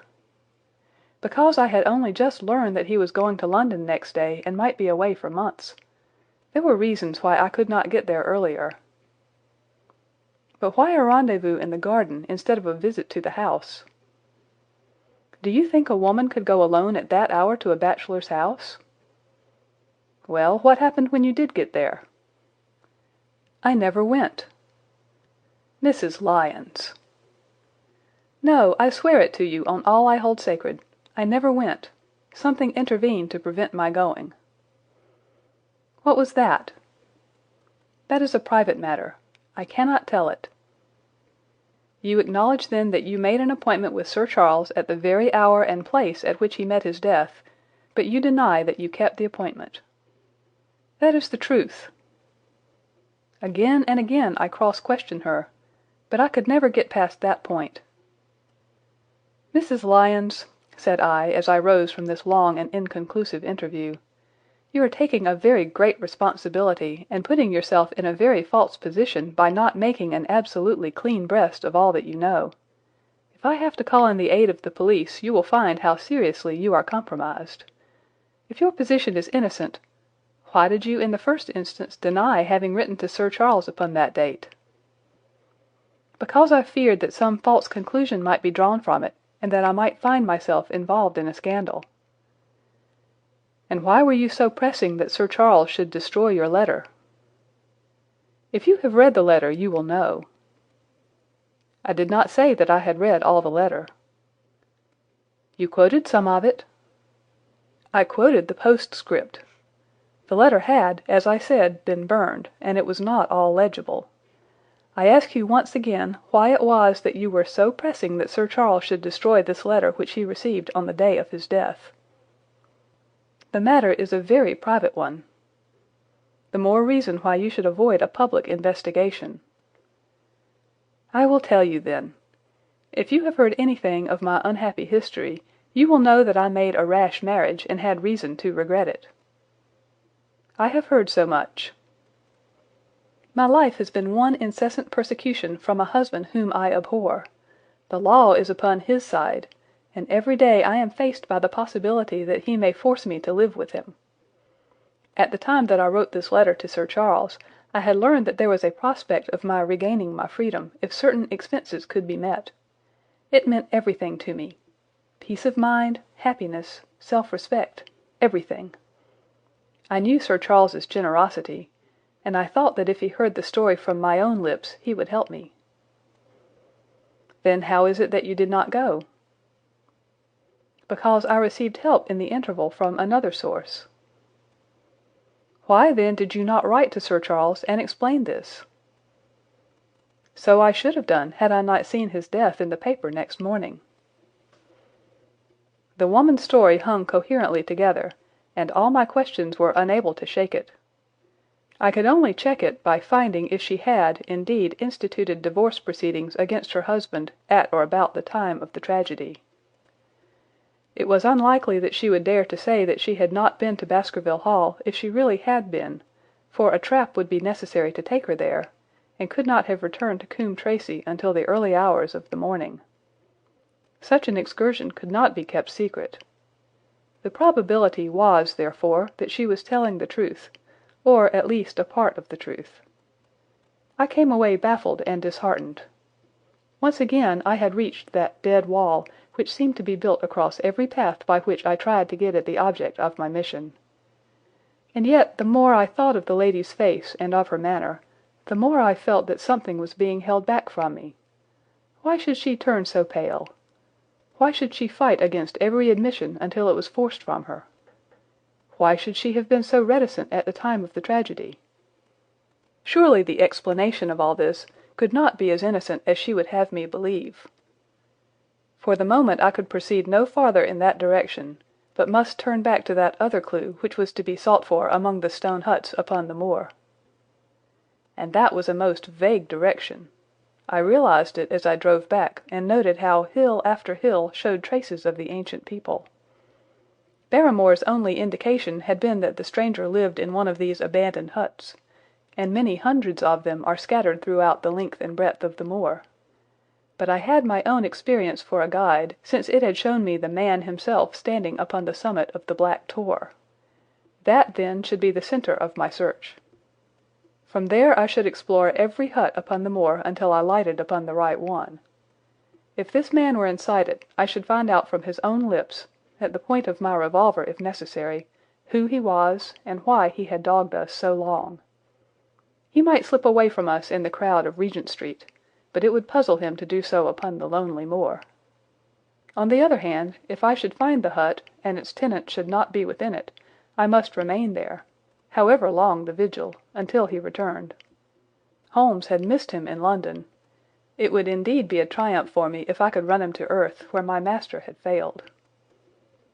Luck had been against us again and again in this inquiry, but now at last it came to my aid, and the messenger of good fortune was none other than Mr. Frankland, who was standing, grey-whiskered and red-faced, outside the gate of his garden, which opened onto the high road along which I travelled. "Good day, Dr. Watson," cried he with unwonted good humour. "You must really give your horses a rest, and come in to have a glass of wine and to congratulate me." My feelings toward him were very far from being friendly after what I had heard of his treatment of his daughter, but I was anxious to send Perkins and the wagonette home, and the opportunity was a good one. I alighted and sent a message to Sir Henry that I should walk over in time for dinner. Then I followed Frankland into his dining-room. "It is a great day for me, sir, one of the red-letter days of my life," he cried, with many chuckles. "I have brought off a double event. I mean to teach them in these parts that law is law, and that there is a man here who does not fear to invoke it. I have established a right-of-way through the centre of old Middleton's Park, slap across it, sir, within 100 yards of his own front door. What do you think of that? We'll teach these magnates that they cannot ride roughshod over the rights of the commoners, confound them. And I've closed the wood where the Fernworthy folk used to picnic. These infernal people seem to think that there are no rights of property, and that they can swarm where they like with their papers and their bottles. Both cases decided, Dr. Watson, and both in my favour. I haven't had such a day since I had Sir John Morland for trespass because he shot in his own warren." "How on earth did you do that?" "Look it up in the books, sir. It will repay reading. Frankland versus Morland, Court of Queen's Bench. It cost me £200, but I got my verdict." "Did it do you any good?" "None, sir, none. I am proud to say that I had no interest in the matter. I act entirely from a sense of public duty. I have no doubt, for example, that the Fernworthy people will burn me in effigy tonight. I told the police last time they did it that they should stop these disgraceful exhibitions. The county constabulary is in a scandalous state, sir, and it has not afforded me the protection to which I am entitled. The case of Frankland versus Regina will bring the matter before the attention of the public. I told them that they would have occasion to regret their treatment of me, and already my words have come true." "How so?" I asked. The old man put on a very knowing expression. "Because I could tell them what they are dying to know, but nothing would induce me to help the rascals in any way." I had been casting round for some excuse by which I could get away from his gossip, but now I began to wish to hear more of it. I had seen enough of the contrary nature of the old sinner to understand that any strong sign of interest would be the surest way to stop his confidences. "Some poaching case, no doubt," said I with an indifferent manner. "Ha, ha, my boy, a very much more important matter than that. What about the convict on the moor?" I started. "You don't mean that you know where he is?" said I. "I may not know exactly where he is, but I am quite sure that I could help the police to lay their hands on him. Has it never struck you that the way to catch that man was to find out where he got his food, and so trace it to him?" He certainly seemed to be getting uncomfortably near the truth. "No doubt," said I. "But how do you know that he is anywhere upon the moor?" "I know it because I have seen with my own eyes the messenger who takes him his food." My heart sank for Barrymore. It was a serious thing to be in the power of this spiteful old busybody. But his next remark took a weight from my mind. "You'll be surprised to hear that his food is taken to him by a child. I see him every day through my telescope upon the roof. He passes along the same path at the same hour, and to whom should he be going except to the convict? Here was luck indeed, and yet I suppressed all appearance of interest. A child! Barrymore had said that our unknown was supplied by a boy. It was on his track, and not upon the convict's, that Frankland had stumbled. If I could get his knowledge, it might save me a long and weary hunt. But incredulity and indifference were evidently my strongest cards. I should say that it was much more likely that it was the son of one of the moorland shepherds taking out his father's dinner. The least appearance of opposition struck fire out of the old autocrat. His eyes looked malignantly at me, and his grey whiskers bristled like those of an angry cat. "Indeed, sir," said he, pointing out over the wide-stretching moor. "Do you see that black tor over yonder? Well, do you see the low hill beyond with the thorn bush upon it? It is the stoniest part of the whole moor. Is that a place where a shepherd would be likely to take his station? Your suggestion, sir, is a most absurd one." I meekly answered that I had spoken without knowing all the facts. My submission pleased him and led him to further confidences. "You may be sure, sir, that I have very good grounds before I come to an opinion. I have seen the boy again and again with his bundle. Every day, and sometimes twice a day, I have been able— But wait a moment, Dr. Watson. Do my eyes deceive me, or is there at the present moment something moving upon that hillside?" It was several miles off, but I could distinctly see a small dark dot against the dull green and grey. "Come, sir, come!" cried Frankland, rushing upstairs. "You will see with your own eyes and judge for yourself." The telescope, a formidable instrument mounted upon a tripod, stood upon the flat leads of the house. Frankland clapped his eye to it and gave a cry of satisfaction. "Quick, Dr. Watson, quick, before he passes over the hill!" There he was, sure enough, a small urchin with a little bundle upon his shoulder, toiling slowly up the hill. When he reached the crest, I saw the ragged, uncouth figure outlined for an instant against the cold blue sky. He looked round him with a furtive and stealthy air, as one who dreads pursuit. Then he vanished over the hill. "Well, am I right?" "Certainly, there is a boy who seems to have some secret errand." "And what the errand is, even a county constable could guess. But not one word shall they have from me, and I bind you to secrecy also, Dr. Watson. Not a word. You understand." "Just as you wish." "They have treated me shamefully, shamefully. When the facts come out in Frankland versus Regina, I venture to think that a thrill of indignation will run through the country. Nothing would induce me to help the police in any way. For all they cared, it might have been me instead of my effigy which these rascals burned at the stake. Surely you are not going. You will help me to empty the decanter in honor of this great occasion." But I resisted all his solicitations, and succeeded in dissuading him from his announced intention of walking home with me. I kept the road as long as his eye was on me, and then I struck off across the moor, and made for the stony hill over which the boy had disappeared. Everything was working in my favour, and I swore that it should not be through lack of energy or perseverance that I should miss the chance which fortune had thrown in my way. The sun was already sinking when I reached the summit of the hill, and the long slopes beneath me were all golden green on one side and grey shadow on the other. A haze lay low upon the farthest skyline, out of which jutted the fantastic shapes of Belliver and Vixen Tor. Over the wide expanse there was no sound and no movement. One great grey bird, a gull or curlew, soared aloft in the blue heaven. He and I seemed to be the only living things between the huge arch of the sky and the desert beneath it.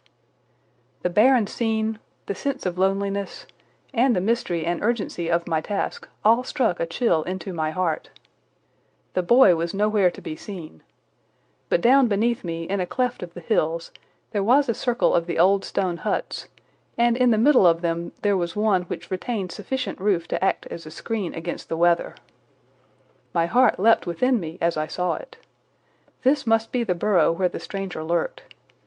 At last my foot was on the threshold of his hiding place. His secret was within my grasp.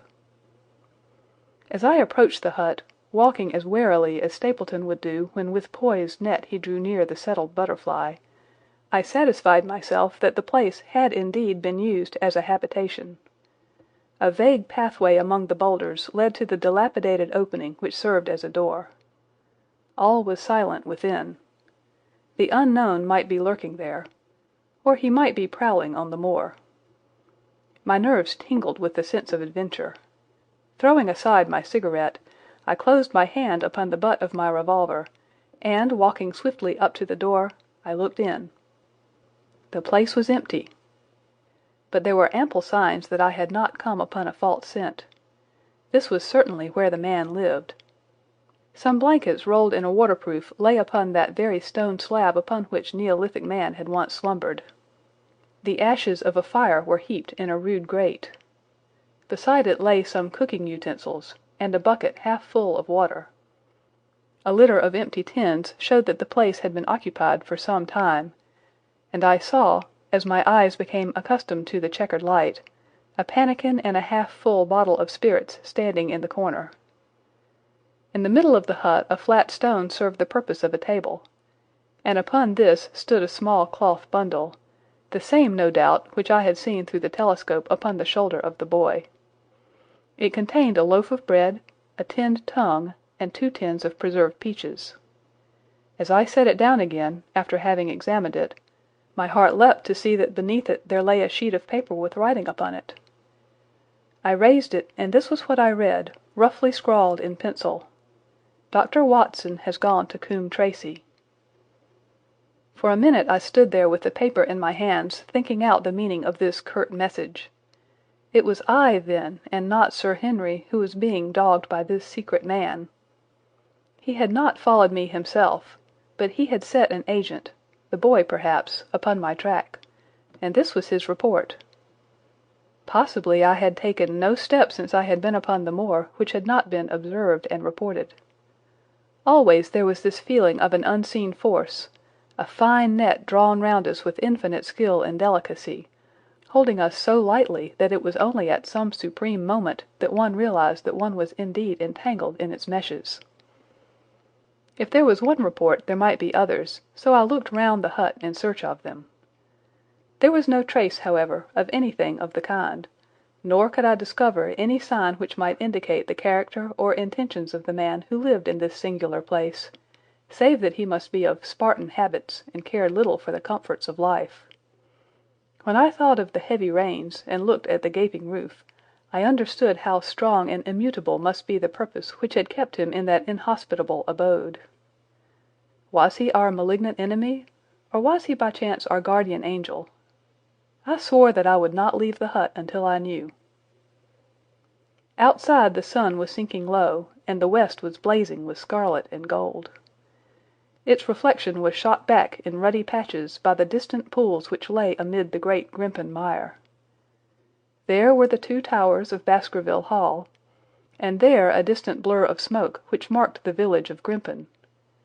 Between the two, behind the hill, was the house of the Stapletons.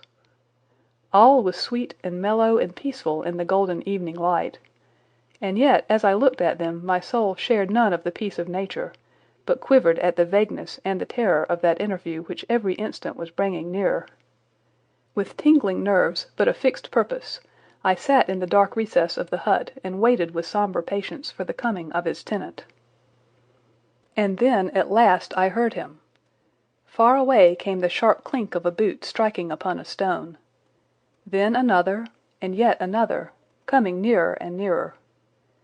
I shrank back into the darkest corner and cocked the pistol in my pocket, determined not to discover myself until I had an opportunity of seeing something of the stranger. There was a long pause which showed that he had stopped.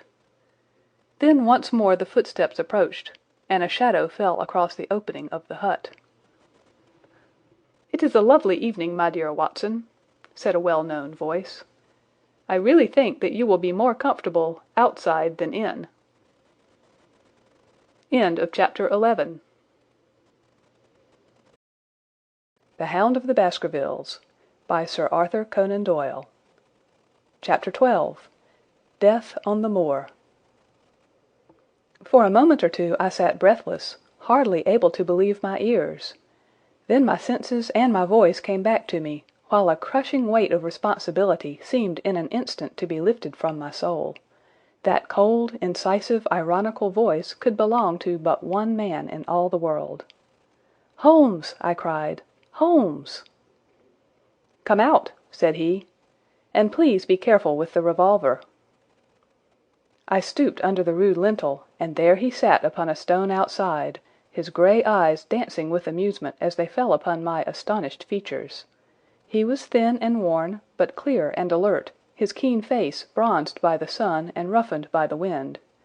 In his tweed suit and cloth cap he looked like any other tourist upon the moor, and he had contrived, with that cat-like love of personal cleanliness which was one of his characteristics, that his chin should be as smooth and his linen as perfect as if he were in Baker Street.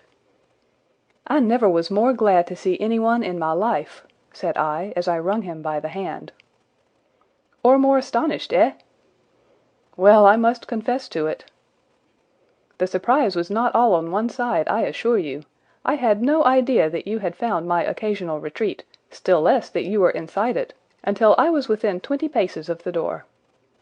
"My footprint, I presume?"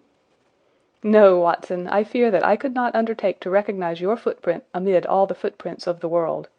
If you seriously desire to deceive me, you must change your tobacconist, for when I see the stub of a cigarette marked Bradley, Oxford Street, I know that my friend Watson is in the neighbourhood. You will see it there beside the path. You threw it down, no doubt, at that supreme moment when you charged into the empty hut." "Exactly." "I thought as much. And, knowing your admirable tenacity, I was convinced that you were sitting in ambush, a weapon within reach, waiting for the tenant to return. So you actually thought that I was the criminal?" "I did not know who you were, but I was determined to find out." "Excellent, Watson! And how did you localize me? You saw me, perhaps, on the night of the convict hunt, when I was so imprudent as to allow the moon to rise behind me?" "Yes, I saw you then." "And have no doubt searched all the huts until you came to this one?" "No, your boy had been observed, and that gave me a guide where to look." "The old gentleman with the telescope, no doubt. I could not make it out when first I saw the light flashing upon the lens." He rose and peeped into the hut. "Ha! I see that Cartwright has brought up some supplies. What's this paper? So you have been to Coombe Tracey, have you?" "Yes." "To see Mrs. Laura Lyons?" "Exactly." "Well done! Our researches have evidently been running on parallel lines, and when we unite our results I expect we shall have a fairly full knowledge of the case." "Well, I am glad from my heart that you are here, for indeed the responsibility and the mystery were both becoming too much for my nerves. But how in the name of wonder did you come here? And what have you been doing? I thought that you were in Baker Street working out that case of blackmailing." "That was what I wished you to think." "Then you use me, and yet do not trust me," I cried with some bitterness. "I think that I have deserved better at your hands, Holmes." "My dear fellow, you have been invaluable to me in this as in many other cases, and I beg that you will forgive me if I have seemed to play a trick upon you. In truth, it was partly for your own sake that I did it, and it was my appreciation of the danger which you ran which led me to come down and examine the matter for myself. Had I been with Sir Henry and you, it is confident that my point of view would have been the same as yours, and my presence would have warned our very formidable opponents to be on their guard. As it is, I have been able to get about as I could not possibly have done had I been living in the hall, and I remain an unknown factor in the business, ready to throw in all my weight at a critical moment." "But why keep me in the dark?" "For you to know could not have helped us, and might possibly have led to my discovery. You would have wished to tell me something, or, in your kindness, you would have brought me out some comfort or other, and so an unnecessary risk would be run. I brought Cartwright down with me. You remember the little chap at the express office, and he has seen after my simple wants. A loaf of bread and a clean collar. What does man want more? He has given me an extra pair of eyes upon a very active pair of feet, and both have been invaluable." "Then my reports have all been wasted." My voice trembled as I recalled the pains and the pride with which I had composed them. Holmes took a bundle of papers from his pocket. "Here are your reports, my dear fellow, and very well thumbed, I assure you. I made excellent arrangements, and they are only delayed 1 day upon their way. I must compliment you exceedingly upon the zeal and the intelligence which you have shown over an extraordinarily difficult case." I was still rather raw over the deception which had been practised upon me, but the warmth of Holmes's praise drove my anger from my mind. I felt also in my heart that he was right in what he said, and that it was really best for our purpose that I should not have known that he was upon the moor. "That's better," said he, seeing the shadow rise from my face. "And now tell me the result of your visit to Mrs. Laura Lyons. It was not difficult for me to guess that it was to see her that you had gone, for I am already aware that she is the one person in Coombe Tracey who might be of service to us in the matter. In fact, if you had not gone today, it is exceedingly probable that I should have gone tomorrow." The sun had set and dusk was settling over the moor. The air had turned chill, and we withdrew into the hut for warmth. There, sitting together in the twilight, I told Holmes of my conversation with the lady. So interested was he that I had to repeat some of it twice before he was satisfied. "This is most important," said he, when I had concluded. "It fills up a gap which I had been unable to bridge in this most complex affair. You are aware, perhaps, that a close intimacy exists between this lady and the man Stapleton?" "I did not know of a close intimacy." "There can be no doubt about the matter. They meet, they write, there is a complete understanding between them. Now this puts a very powerful weapon into our hands. If I could only use it to detach his wife—" "His wife!" "I am giving you some information now in return for all that you have given me. The lady who has passed here as Miss Stapleton is in reality his wife." "Good heavens, Holmes! Are you sure of what you say? How could he have permitted Sir Henry to fall in love with her?" "Sir Henry's falling in love could do no harm to anyone except Sir Henry. He took particular care that Sir Henry did not make love to her, as you have yourself observed.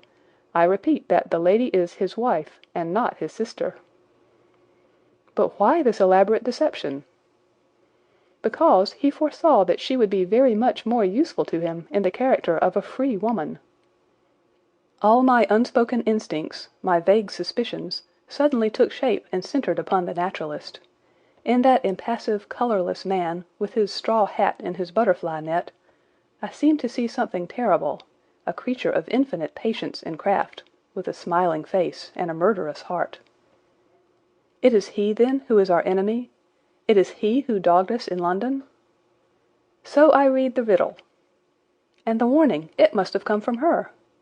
Exactly. The shape of some monstrous villainy, half seen, half guessed, loomed through the darkness which had girt me so long. But are you sure of this, Holmes? How do you know that the woman is his wife?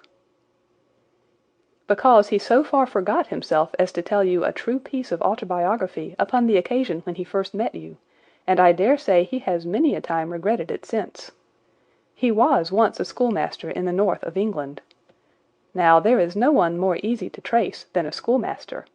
There are scholastic agencies by which one may identify any man who has been in the profession.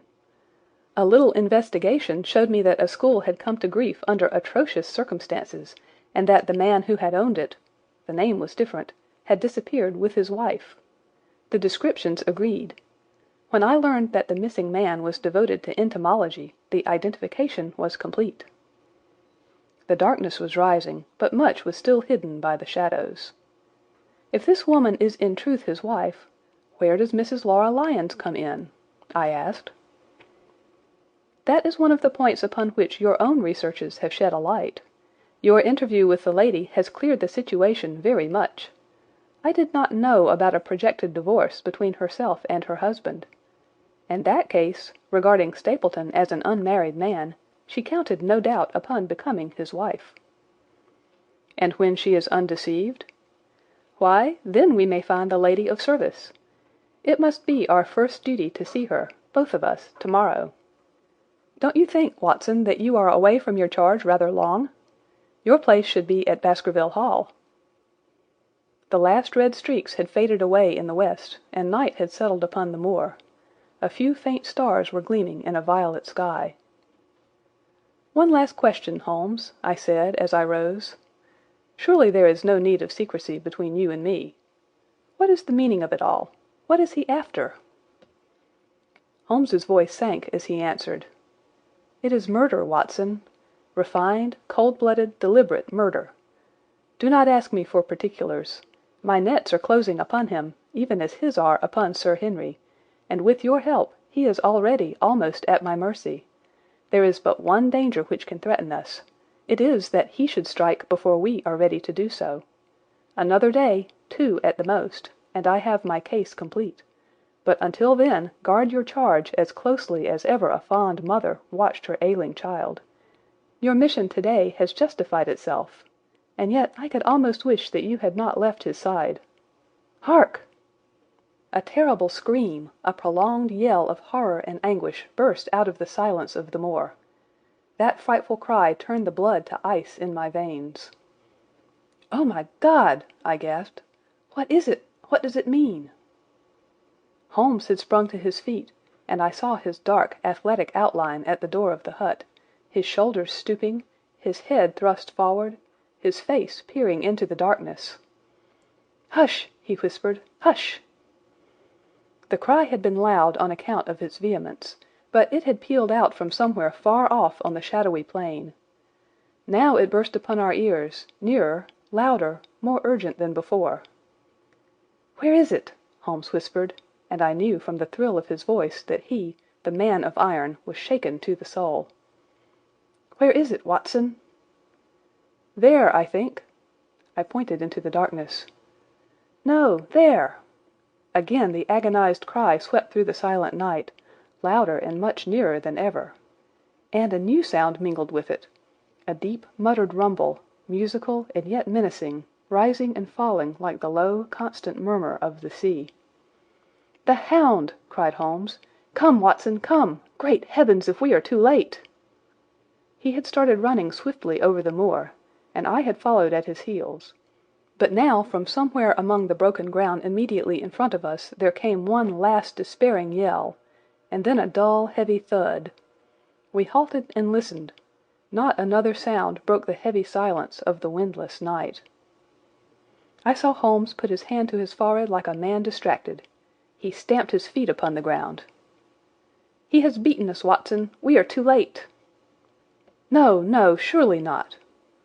"Fool that I was to hold my hand! And you, Watson, see what comes of abandoning your charge. But, by heaven, if the worst has happened, we'll avenge him."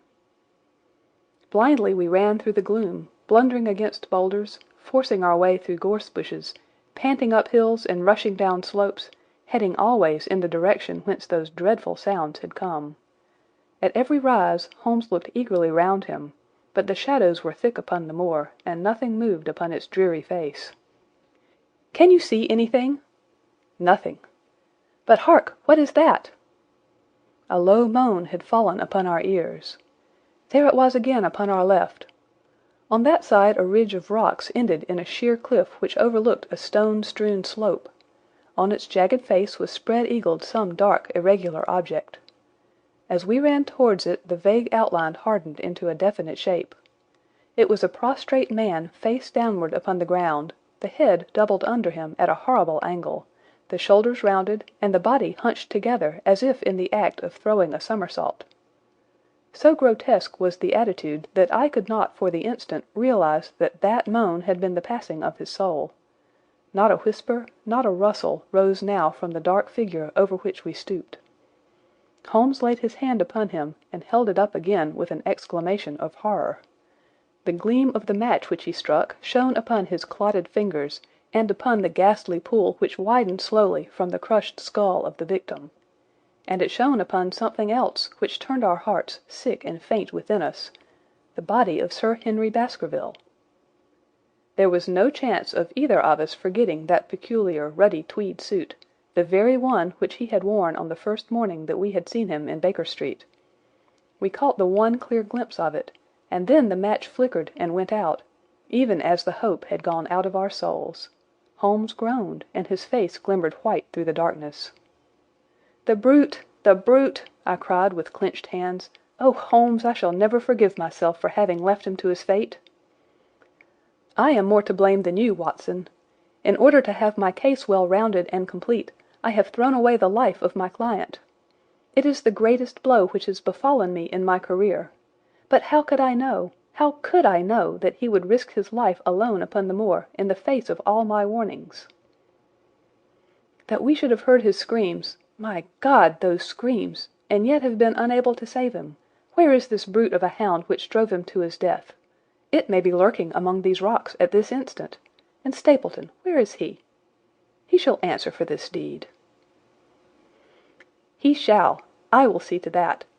Uncle and nephew have been murdered, the one frightened to death by the very sight of a beast which he thought to be supernatural, the other driven to his end in his wild flight to escape from it. But now we have to prove the connection between the man and the beast. Save from what we heard, we cannot even swear to the existence of the latter, since Sir Henry has evidently died from the fall. But, by heavens, cunning as he is, the fellow shall be in my power before another day is past." We stood with bitter hearts on either side of the mangled body, overwhelmed by this sudden and irrevocable disaster which had brought all our long and weary labours to so piteous an end. Then, as the moon rose, we climbed to the top of the rocks over which our poor friend had fallen, and from the summit we gazed out over the shadowy moor, half silver and half gloom. Far away, miles off, in the direction of Grimpen, a single steady yellow light was shining. It could only come from the lonely abode of the Stapletons. With a bitter curse I shook my fist at it as I gazed. Why should we not seize him at once? Our case is not complete. The fellow is wary and cunning to the last degree. It is not what we know, but what we can prove. If we make one false move, the villain may escape us yet. What can we do? There will be plenty for us to do tomorrow. Tonight we can only perform the last offices to our poor friend. Together we made our way down the precipitous slope and approached the body, black and clear against the silvered stones. The agony of those contorted limbs struck me with a spasm of pain and blurred my eyes with tears. "We must send for help, Holmes. We cannot carry him all the way to the hall. Good heavens, are you mad?" He had uttered a cry and bent over the body. Now he was dancing and laughing and wringing my hand. Could this be my stern, self-contained friend? These were hidden fires indeed. "A beard! A beard! The man has a beard!" "A beard?" "It is not the baronet. It is—why, it is my neighbour, the convict." With feverish haste we had turned the body over, and that dripping beard was pointing up to the cold, clear moon. There could be no doubt about the beetling forehead, the sunken animal eyes. It was indeed the same face which had glared upon me in the light of the candle from over the rock, the face of Selden, the criminal. Then in an instant it was all clear to me. I remembered how the baronet had told me that he had handed his old wardrobe to Barrymore. Barrymore had passed it on in order to help Selden in his escape. Boots, shirt, cap, it was all Sir Henry's. The tragedy was still black enough, but this man had at least deserved death by the laws of his country. I told Holmes how the matter stood, my heart bubbling over with thankfulness and joy. "Then the clothes have been the poor devil's death," said he.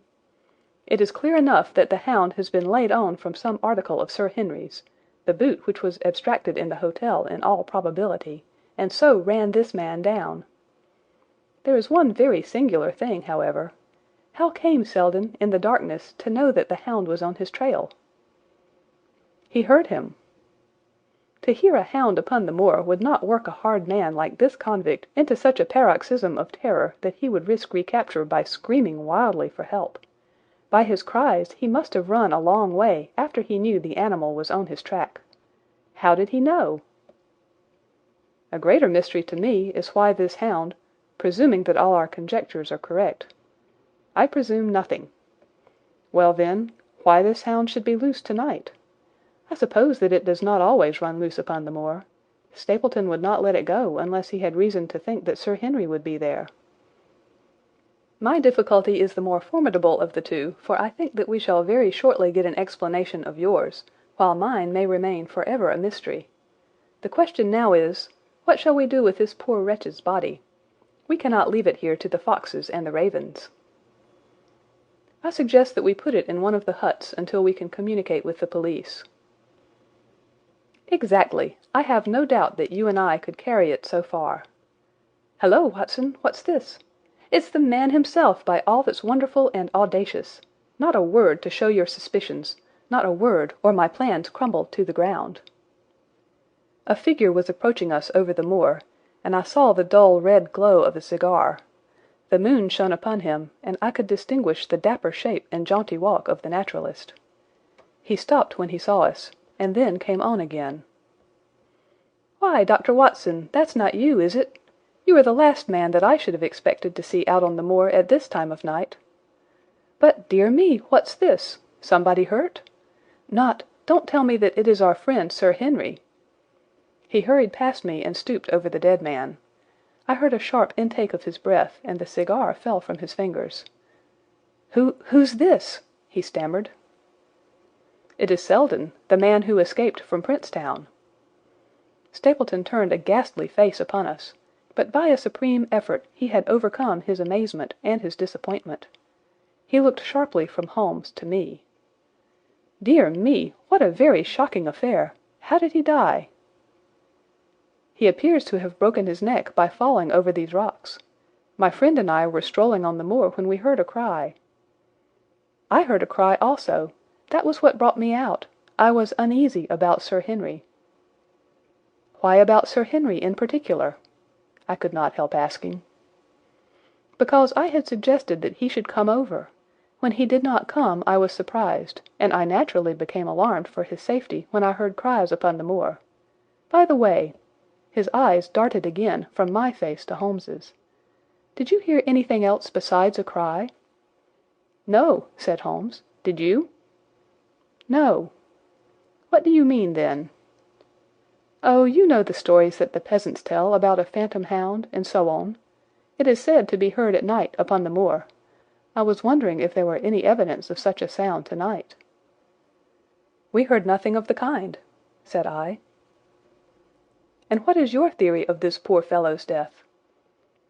"I have no doubt that anxiety and exposure have driven him off his head. He has rushed about the moor in a crazy state, and eventually fallen over here and broken his neck." "That seems the most reasonable theory," said Stapleton, and he gave a sigh which I took to indicate his relief. "What do you think about it, Mr. Sherlock Holmes?" My friend bowed his compliments. "You are quick at identification," said he. "We have been expecting you in these parts since Dr. Watson came down. You are in time to see a tragedy." "Yes, indeed. I have no doubt that my friend's explanation will cover the facts. I will take an unpleasant remembrance back to London with me tomorrow." "Oh, you return tomorrow?" "That is my intention." "I hope your visit has cast some light upon those occurrences which have puzzled us." Holmes shrugged his shoulders. "One cannot always have the success for which one hopes. An investigator needs facts and not legends or rumours. It has not been a satisfactory case." My friend spoke in his frankest and most unconcerned manner. Stapleton still looked hard at him. Then he turned to me. "I would suggest carrying this poor fellow to my house, but it would give my sister such a fright that I do not feel justified in doing it. I think that if we put something over his face he will be safe until morning." And so it was arranged. Resisting Stapleton's offer of hospitality, Holmes and I set off to Baskerville Hall, leaving the naturalist to return alone.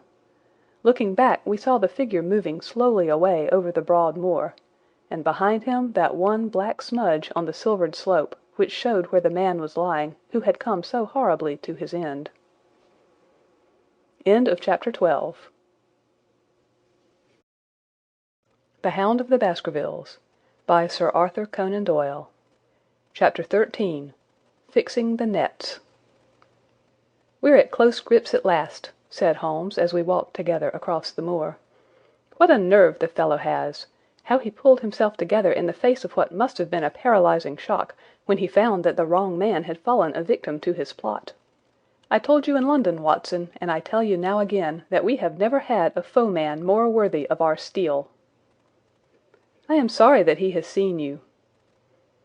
And so was I at first, but there was no getting out of it."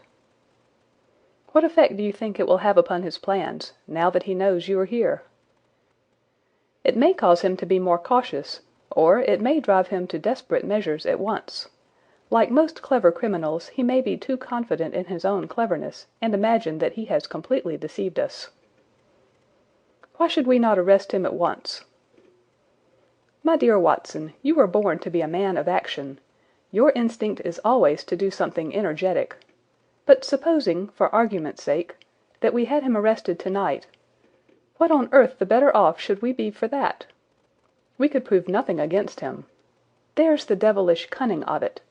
If he were acting through a human agent we could get some evidence, but if we were to drag this great dog to the light of day it would not help us in putting a rope round the neck of its master." "Surely we have a case." "Not a shadow of one, only surmise and conjecture. We should be laughed out of court if we came with such a story and such evidence." "There is Sir Charles's death." "Found dead without a mark upon him. You and I know that he died of sheer fright, and we know also what frightened him, but how are we to get 12 stolid jurymen to know it? What signs are there of a hound? Where are the marks of its fangs? Of course we know that a hound does not bite a dead body, and that Sir Charles was dead before ever the brute overtook him. But we have to prove all this, and we are not in a position to do it." "Well then, tonight?" "We are not much better off tonight. Again, there was no direct connection between the hound and the man's death. We never saw the hound. We heard it, but we could not prove that it was running upon this man's trail. There is a complete absence of motive. No, my dear fellow, we must reconcile ourselves to the fact that we have no case at present, and that it is worth our while to run any risk in order to establish one." "And how do you propose to do so?" "I have great hopes of what Mrs. Laura Lyons may do for us when the position of affairs is made clear to her. And I have my own plan as well. Sufficient for tomorrow is the evil thereof, but I hope before the day is past to have the upper hand at last." I could draw nothing further from him, and he walked, lost in thought, as far as the Baskerville gates. "Are you coming up?" "Yes, I see no reason for further concealment. But one last word, Watson. Say nothing of the hound to Sir Henry. Let him think that Selden's death was as Stapleton would have us believe. He will have a better nerve for the ordeal which he will have to undergo tomorrow, when he is engaged, if I remember your report aright, to dine with these people." "And so am I." "Then you must excuse yourself, and he must go alone. That will be easily arranged. And now, if we are too late for dinner, I think that we are both ready for our suppers." Sir Henry was more pleased than surprised to see Sherlock Holmes, for he had for some days been expecting that recent events would bring him down from London. He did raise his eyebrows, however, when he found that my friend had neither any luggage nor any explanations for its absence. Between us we soon supplied his wants, and then, over a belated supper, we explained to the baronet as much of our experience as it seemed desirable that he should know. But first I had the unpleasant duty of breaking the news to Barrymore and his wife. To him it may have been an unmitigated relief, but she wept bitterly in her apron. To all the world he was the man of violence, half animal and half demon, but to her he always remained the little wilful boy of her own girlhood, the child who had clung to her hand. Evil indeed is the man who has not one woman to mourn him. "I've been moping in the house all day since Watson went off in the morning," said the baronet. "I guess I should have some credit, for I have kept my promise. If I hadn't sworn not to go about alone I might have had a more lively evening, for I had a message from Stapleton asking me over there." "I have no doubt that you would have had a more lively evening," said Holmes dryly. "By the way, I don't suppose you appreciate that we have been mourning over you as having broken your neck." Sir Henry opened his eyes. "How was that?" "This poor wretch was dressed in your clothes. I fear your servant who gave them to him may get into trouble with the police." "That is unlikely. There was no mark on any of them, as far as I know." "That's lucky for him.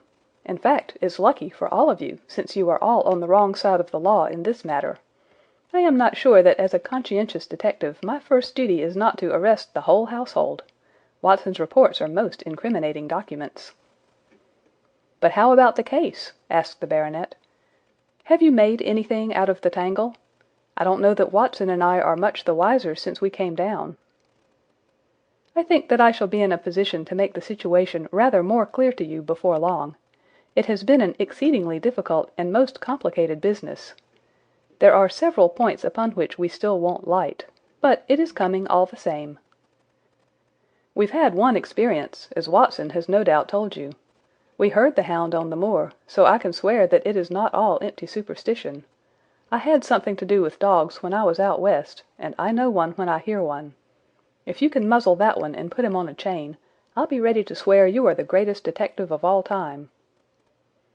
"I think I will muzzle him and chain him all right, if you will give me your help." "Whatever you tell me to do, I will do." "Very good, and I will ask you also to do it blindly, without always asking the reason." "Just as you like." "If you will do this, I think the chances are that our little problem will soon be solved. I have no doubt—" He stopped suddenly and stared fixedly up over my head into the air.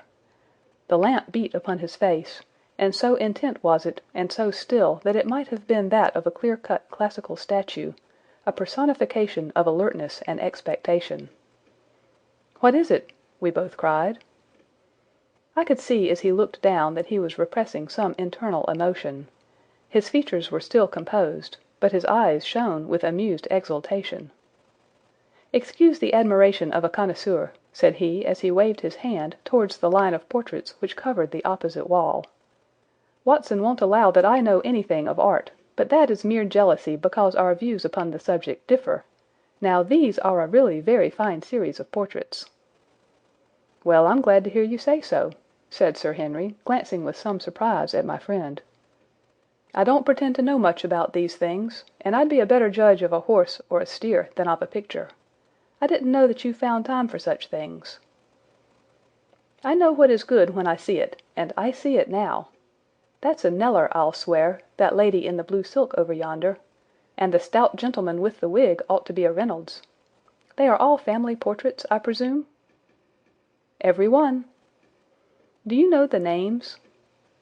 "Barrymore has been coaching me in them, and I think I can say my lessons fairly well." "Who is the gentleman with the telescope?" "That is Rear Admiral Baskerville, who served under Rodney in the West Indies. The man with the blue coat and the roll of paper is Sir William Baskerville, who was chairman of committees of the House of Commons under Pitt." "And this cavalier opposite to me, the one with the black velvet and the lace?" "Ah, you have a right to know about him. That is the cause of all the mischief, the wicked Hugo, who started the Hound of the Baskervilles. We're not likely to forget him." I gazed with interest and some surprise upon the portrait. "Dear me," said Holmes, "he seems a quiet, meek-mannered man enough, but I dare say that there was a lurking devil in his eyes. I had pictured him as a more robust and ruffianly person." "There's no doubt about the authenticity, for the name and the date, 1647, are on the back of the canvas." Holmes said little more, but the picture of the old roisterer seemed to have a fascination for him, and his eyes were continually fixed upon it during supper. It was not until later, when Sir Henry had gone to his room, that I was able to follow the trend of his thoughts. He led me back into the banqueting hall, his bedroom candle in his hand, and he held it up against the time-stained portrait on the wall. "Do you see anything there?" I looked at the broad-plumed hat, the curling love-locks, the white lace collar, and the straight, severe face which was framed between them.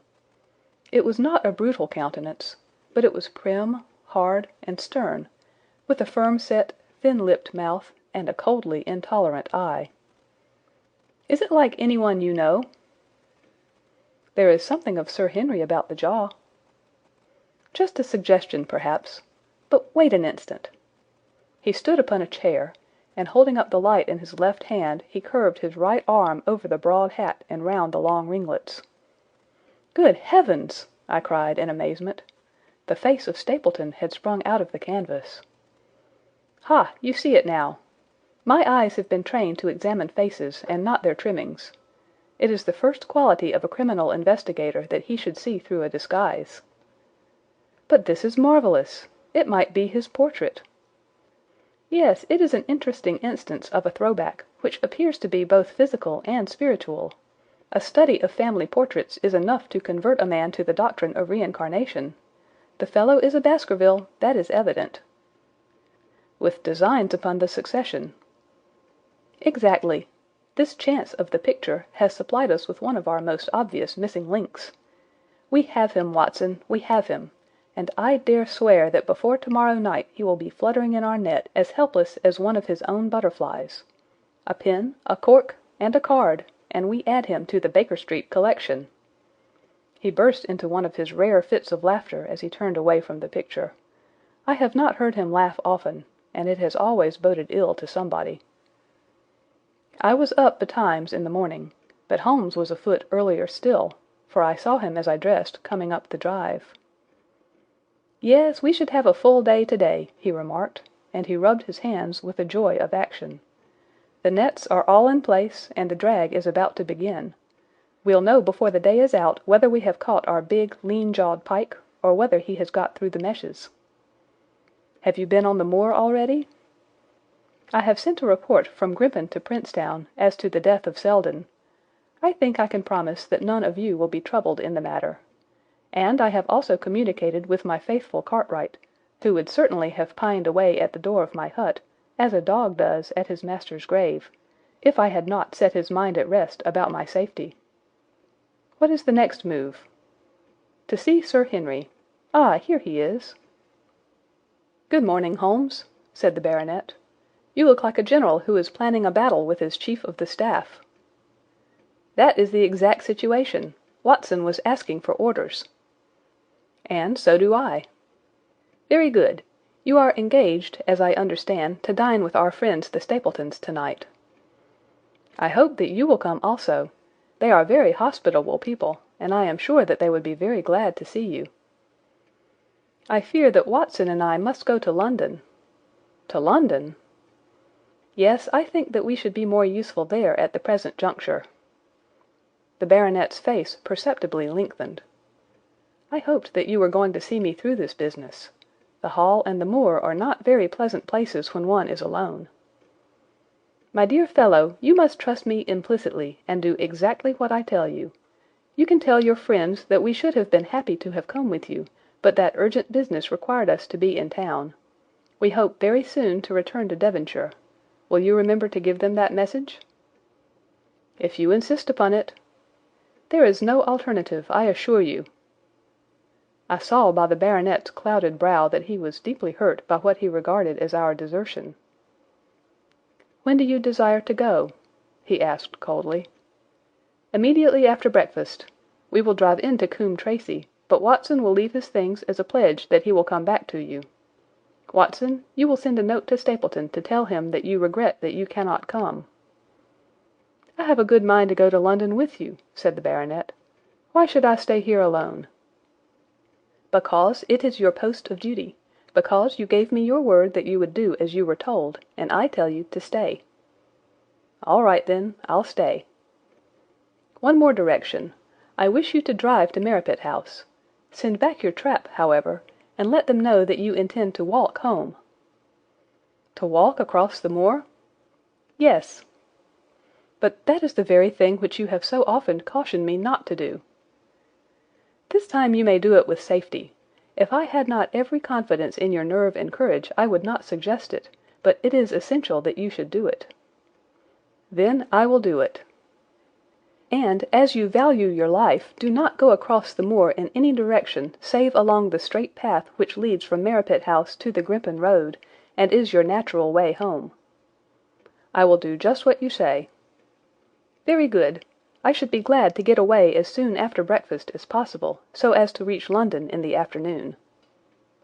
I was much astounded by this programme, though I remembered that Holmes had said to Stapleton on the night before that his visit would terminate next day. It had not crossed my mind, however, that he would wish me to go with him, nor could I understand how we could both be absent at a moment which he himself declared to be critical. There was nothing for it, however, but implicit obedience. So we bade good-bye to our rueful friend, and a couple of hours afterwards we were at the station of Coombe Tracey, and had dispatched the trap upon its return journey. A small boy was waiting upon the platform. "Any orders, sir?" "You will take this train to town, Cartwright. The moment you arrive you will send a wire to Sir Henry Baskerville, in my name, to say that if he finds the pocket-book which I have dropped, he is to send it by registered post to Baker Street." "Yes, sir." "And ask at the station office if there is a message for me." The boy returned with a telegram, which Holmes handed to me. It ran, "Wire received. Coming down with unsigned warrant. Arrive 5:40. Lestrade." That is in answer to mine of this morning. He is the best of the professionals, I think, and we may need his assistance. Now, Watson, I think that we cannot employ our time better than by calling upon your acquaintance, Mrs. Laura Lyons. His plan of campaign was beginning to be evident. He would use the baronet in order to convince the Stapletons that we were really gone, while we should actually return at the instant when we were likely to be needed. That telegram from London, if mentioned by Sir Henry to the Stapletons, must remove the last suspicions from their minds. Already I seemed to see our nets drawing closer around that lean-jawed pike. Mrs. Laura Lyons was in her office, and Sherlock Holmes opened his interview with a frankness and directness which considerably amazed her. "I am investigating the circumstances which attended the death of the late Sir Charles Baskerville," said he. "My friend here, Dr. Watson, has informed me of what you have communicated, and also of what you have withheld in connection with that matter." "What have I withheld?" she asked defiantly. "You have confessed that you asked Sir Charles to be at the gate at 10 o'clock. We know that that was the place and hour of his death. You have withheld what the connection is between these events." "There is no connection." "In that case the coincidence must indeed be an extraordinary one. But I think that we shall succeed in establishing a connection, after all. I wish to be perfectly frank with you, Mrs. Lyons. We regard this case as one of murder, and the evidence may implicate not only your friend Mr. Stapleton, but his wife as well." The lady sprang from her chair. "His wife!" she cried. "The fact is no longer a secret. The person who has passed for his sister is really his wife." Mrs. Lyons had resumed her seat. Her hands were grasping the arms of her chair, and I saw that the pink nails had turned white with the pressure of her grip. "His wife!" she said again. "His wife! He is not a married man." Sherlock Holmes shrugged his shoulders. "Prove it to me. Prove it to me. And if you can do so—" The fierce flash of her eyes said more than any words. "I have come prepared to do so," said Holmes, drawing several papers from his pocket. "Here is a photograph of the couple taken in York 4 years ago. It is endorsed Mr. and Mrs. Vandeleur, but you will have no difficulty in recognizing him, and her also, if you know her by sight. Here are 3 written descriptions by trustworthy witnesses of Mr. and Mrs. Vandeleur, who at that time kept St. Oliver's private school. Read them and see if you can doubt the identity of these people." She glanced at them, and then looked up at us with the set, rigid face of a desperate woman. "Mr. Holmes," she said, "this man had offered me marriage on condition that I could get a divorce from my husband. He has lied to me, the villain, in every conceivable way. Not one word of truth has he ever told me. And why? Why? I imagined that all was for my own sake. But now I see that I was never anything but a tool in his hands. Why should I preserve faith with him who never kept any with me? Why should I try to shield him from the consequences of his own wicked acts? Ask me what you like, and there is nothing which I shall hold back.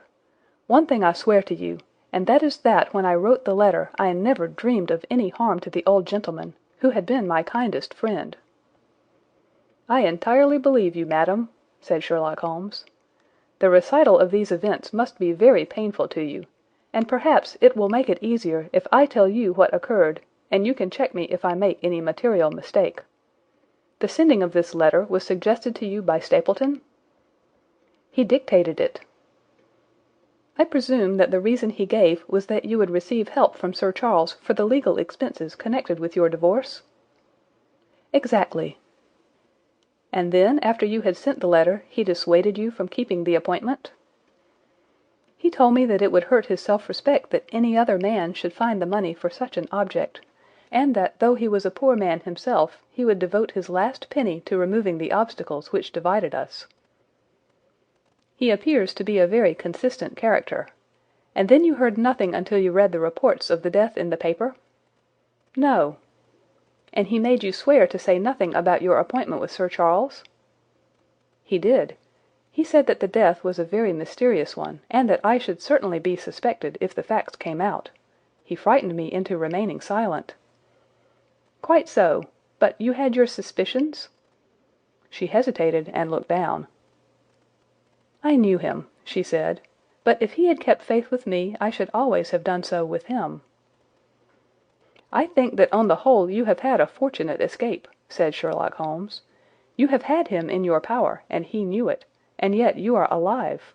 You have been walking for some months very near to the edge of a precipice. We must wish you good morning now, Mrs. Lyons, and it is probable that you will very shortly hear from us again." "Our case becomes rounded off, and difficulty after difficulty thins away in front of us," said Holmes as we stood waiting for the arrival of the express from town. "I shall soon be in the position of being able to put into a single connected narrative one of the most singular and sensational crimes of modern times. Students of criminology will remember the analogous incidents in Godno in Little Russia in the year '66, and of course there are the Anderson murders in North Carolina, but this case possesses some features which are entirely its own. Even now we have no clear case against this very wily man, but I shall be very much surprised if it is not clear enough before we go to bed this night." The London express came roaring into the station, and a small, wiry bulldog of a man had sprung from a first-class carriage. We all three shook hands, and I saw at once, from the reverential way in which Lestrade gazed at my companion, that he had learned a good deal since the days when they had first worked together. I could well remember the scorn which the theories of the reasoner used then to excite in the practical man. "Anything good?" he asked. "The biggest thing for years," said Holmes. "We have 2 hours before we need think of starting. I think we might employ it in getting some dinner, and then, Lestrade, we will take the London fog out of your throat by giving you a breath of the pure night air of Dartmoor. Never been there? Ah, well, I don't suppose you will forget your first visit." End of Chapter 13. The Hound of the Baskervilles, by Sir Arthur Conan Doyle. Chapter 14. The Hound of the Baskervilles. One of Sherlock Holmes's defects, if indeed one may call it a defect, was that he was exceedingly loath to communicate his full plans to any other person until the instant of their fulfilment. Partly it came, no doubt, from his own masterful nature, which loved to dominate and surprise those who were around him; partly also from his professional caution, which urged him never to take any chances. The result, however, was very trying for those who were acting as his agents and assistants. I had often suffered under it, but never more so than during that long drive in the darkness. The great ordeal was in front of us; at last we were about to make our final effort, and yet Holmes had said nothing, and I could only surmise what his course of action would be. My nerves thrilled with anticipation when at last the cold wind upon our faces, and the dark, void spaces on either side of the narrow road, told me that we were back upon the moor once again. Every stride of the horses and every turn of the wheels was taking us nearer to our supreme adventure. Our conversation was hampered by the presence of the driver of the hired wagonette, so that we were forced to talk of trivial matters when our nerves were tense with emotion and anticipation. It was a relief to me, after that unnatural restraint, when we at last passed Franklin's house and knew that we were drawing near to the hall and to the scene of action. We did not drive up to the door, but got down near the gate of the avenue. The wagonette was paid off and ordered to return to Coombe Tracey forthwith, while we started to walk to Merripit House. "Are you armed, Lestrade?" The little detective smiled. "As long as I have my trousers, I have a hip pocket, and as long as I have my hip pocket, I have something in it." "Good! My friend and I are also ready for emergencies." "You're mighty close about this affair, Mr. Holmes. What's the game now?" "A waiting game." "My word, it does not seem a very cheerful place," said the detective with a shiver, glancing round him at the gloomy slopes of the hill and at the huge lake of fog which lay over the Grimpen Mire. "I see the lights of a house ahead of us." "That is Merripit House, and the end of our journey. I must request you to walk on tiptoe, and not to talk above a whisper." We moved cautiously along the track as if we were bound for the house, but Holmes halted us when we were about 200 yards from it. "This will do," said he. "These rocks upon the right make an admirable screen." "We are to wait here?" "Yes, we shall make our little ambush here. Get into this hollow, Lestrade. You have been inside the house, have you not, Watson? Can you tell the position of the rooms? What are those latticed windows at this end?" "I think they are the kitchen windows." "And the one beyond, which shines so brightly?" "That is certainly the dining room." "The blinds are up. You know the lie of the land best. Creep forward quietly and see what they are doing. But for heaven's sake don't let them know that they are watched." I tiptoed down the path and stooped behind the low wall which surrounded the stunted orchard. Creeping in its shadow, I reached a point whence I could look straight through the uncurtained window. There were only 2 men in the room, Sir Henry and Stapleton. They sat with their profiles towards me on either side of the round table. Both of them were smoking cigars, and coffee and wine were in front of them. Stapleton was talking with animation, but the baronet looked pale and distrait. Perhaps the thought of that lonely walk across the ill-omened moor was weighing heavily upon his mind. As I watched them, Stapleton rose and left the room, while Sir Henry filled his glass again and leaned back in his chair, puffing at his cigar. I heard the creak of a door and the crisp sound of boots upon gravel. The steps passed along the path on the other side of the wall under which I crouched. Looking over, I saw the naturalist pause at the door of an outhouse in the corner of the orchard. A key turned in a lock, and as he passed in there was a curious scuffling noise from within. He was only a minute or so inside, and then I heard the key turn once more, and he passed me and re-entered the house. I saw him rejoin his guest, and I crept quietly back to where my companions were waiting to tell them what I had seen. "You say, Watson, that the lady is not there?" Holmes asked, when I had finished my report. "No." "Where can she be, then, since there is no light in any other room except the kitchen?" "I cannot think where she is." I have said that over the great Grimpen Mire there hung a dense white fog. It was drifting slowly in our direction, and banked itself up like a wall on that side of us, low but thick and well defined. The moon shone on it, and it looked like a great shimmering ice field, with the heads of the distant tors as rocks borne upon its surface. Holmes's face was turned towards it, and he muttered impatiently as he watched its sluggish drift. "It's moving towards us, Watson." "Is that serious?" "Very serious indeed. The one thing upon earth which could have disarranged my plans. He can't be very long now. It is already 10 o'clock. Our success, and even his life, may depend upon his coming out before the fog is over the path." The night was clear and fine above us. The stars shone cold and bright, while a half-moon bathed the whole scene in a soft, uncertain light. Before us lay the dark bulk of the house, its serrated roof and bristling chimneys hard outlined against the silver-spangled sky. Broad bars of golden light from the lower windows stretched across the orchard and the moor. One of them was suddenly shut off. The servants had left the kitchen. There only remained the lamp in the dining-room, where the 2 men, the murderous host and the unconscious guest, still chatted over their cigars. Every minute that white woolly plain which covered one half of the moor was drifting closer and closer to the house. Already the first thin wisps of it were curling across the golden square of the lighted window. The farther wall of the orchard was already invisible, and the trees were standing out of a swirl of white vapour. As we watched it, the fog wreaths came crawling round both corners of the house, and rolled slowly into one dense bank, on which the upper floor and the roof floated like a strange ship upon a shadowy sea. Holmes struck his hand passionately upon the rock in front of us, and stamped his feet in his impatience. "If he isn't out in a quarter of an hour, the path will be covered. In half an hour we won't be able to see our hands in front of us." "Shall we move farther back upon higher ground?" "Yes, I think it would be as well." So as the fog bank flowed onward we fell back before it until we were half a mile from the house, and still that dense white sea, with the moon silvering its upper edge, swept slowly and inexorably on. "We are going too far," said Holmes. "We dare not take the chance of his being overtaken before he can reach us. At all costs we must hold our ground where we are." He dropped on his knees and clapped his ear to the ground.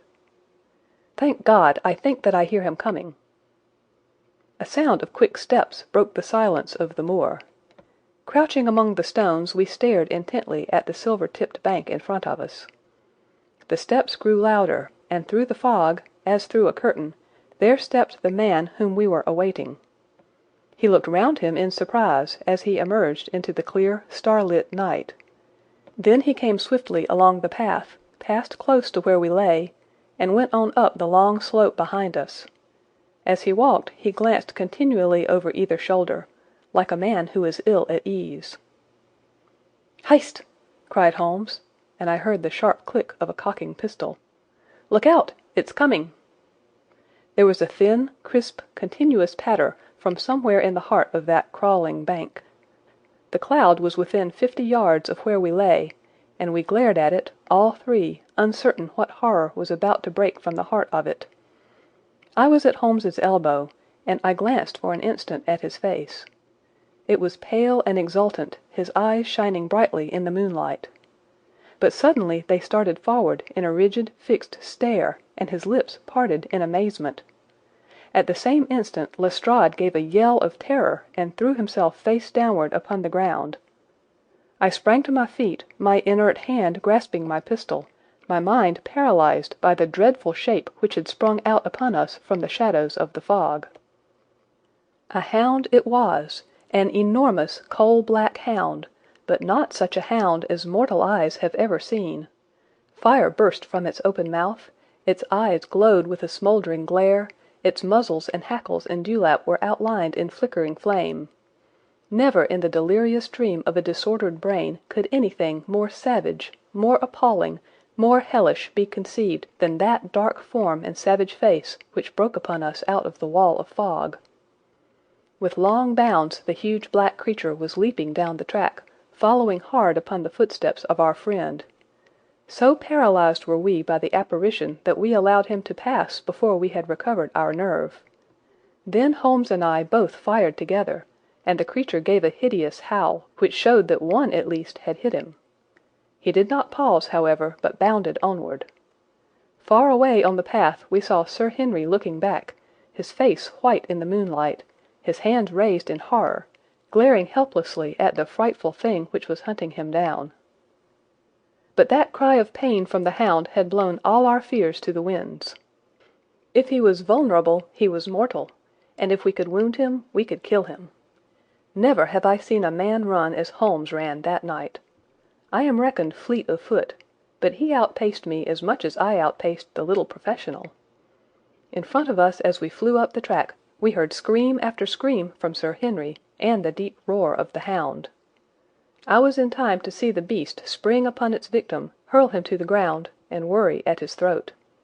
But the next instant Holmes had emptied 5 barrels of his revolver into the creature's flank. With a last howl of agony and a vicious snap in the air, it rolled upon its back, 4 feet pawing furiously, and then fell limp upon its side. I stooped, panting, and pressed my pistol to the dreadful shimmering head, but it was useless to press the trigger. The giant hound was dead. Sir Henry lay insensible where he had fallen. We tore away his collar, and Holmes breathed a prayer of gratitude when we saw that there was no sign of a wound and that the rescue had been in time. Already our friend's eyelids shivered, and he made a feeble effort to move. Lestrade thrust his brandy flask between the baronet's teeth, and 2 frightened eyes were looking up at us. "My God!" he whispered. "What was it? What, in heaven's name, was it?" "It's dead, whatever it is," said Holmes. "We've laid the family ghost once and forever." In mere size and strength it was a terrible creature which was lying stretched before us. It was not a pure bloodhound, and it was not a pure mastiff, but it appeared to be a combination of the two, gaunt, savage, and as large as a small lioness. Even now, in the stillness of death, the huge jaws seemed to be dripping with a bluish flame, and the small, deep-set, cruel eyes were ringed with fire. I placed my hand upon the glowing muzzle, and as I held them up my own fingers smouldered and gleamed in the darkness. "Phosphorus," I said. "A cunning preparation of it," said Holmes, sniffing at the dead animal. "There is no smell which might have interfered with his power of scent. We owe you a deep apology, Sir Henry, for having exposed you to this fright. I was prepared for a hound, but not for such a creature as this. And the fog gave us little time to receive him." "You have saved my life." "Having first endangered it. Are you strong enough to stand?" "Give me another mouthful of that brandy, and I shall be ready for anything. So! Now, if you will help me up. What do you propose to do?" "To leave you here. You are not fit for further adventures tonight. If you will wait, one or other of us will go back with you to the hall." He tried to stagger to his feet, but he was still ghastly pale and trembling in every limb. We helped him to a rock, where he sat shivering with his face buried in his hands. "We must leave you now," said Holmes. "The rest of our work must be done, and every moment is of importance. We have our case, and now we only want our man. It's 1,000 to 1 against our finding him at the house," he continued as we retraced our steps swiftly down the path. "Those shots must have told him that the game was up." "We were some distance off, and this fog may have deadened them." "He followed the hound to call him off, of that you may be certain. No, no, he's gone by this time. But we'll search the house and make sure." The front door was open, so we rushed in and hurried from room to room, to the amazement of a doddering old manservant who met us in the passage. There was no light save in the dining room, but Holmes caught up the lamp and left no corner of the house unexplored. No sign could we see of the man whom we were chasing. On the upper floor, however, one of the bedroom doors was locked. "There's someone in here," cried Lestrade. "I can hear a movement. Open this door!" A faint moaning and rustling came from within. Holmes struck the door just over the lock with the flat of his foot, and it flew open. Pistol in hand, we all three rushed into the room. But there was no sign within it of that desperate and defiant villain whom we expected to see. Instead, we were faced by an object so strange and so unexpected that we stood for a moment staring at it in amazement. The room had been fashioned into a small museum, and the walls were lined by a number of glass-topped cases full of that collection of butterflies and moths, the formation of which had been the relaxation of this complex and dangerous man. In the centre of this room there was an upright beam, which had been placed at some period as a support for the old worm-eaten balk of timber which spanned the roof. To this post a figure was tied, so swathed and muffled in the sheets which had been used to secure it, that one could not for the moment tell whether it was that of a man or a woman. One towel passed round the throat and was secured at the back of the pillar. Another covered the lower part of the face, and over it two dark eyes, eyes full of grief and shame and a dreadful questioning, stared back at us. In a minute we had torn off the gag, unswathed the bonds, and Mrs. Stapleton sank upon the floor in front of us. As her beautiful head fell upon her chest, I saw the clear red wheal of a whiplash across her neck. "The brute!" cried Holmes. "Here, Lestrade, your brandy bottle. Put her in the chair. She has fainted from ill usage and exhaustion." She opened her eyes again. "Is he safe?" she asked. "Has he escaped?" "He cannot escape us, madam." "No, no, I did not mean my husband. Sir Henry, is he safe?" "Yes." "And the hound?" "It is dead." She gave a long sigh of satisfaction. "Thank God! Thank God! Oh, this villain! See how he has treated me!" She shot her arms out from her sleeves, and we saw with horror that they were all mottled with bruises.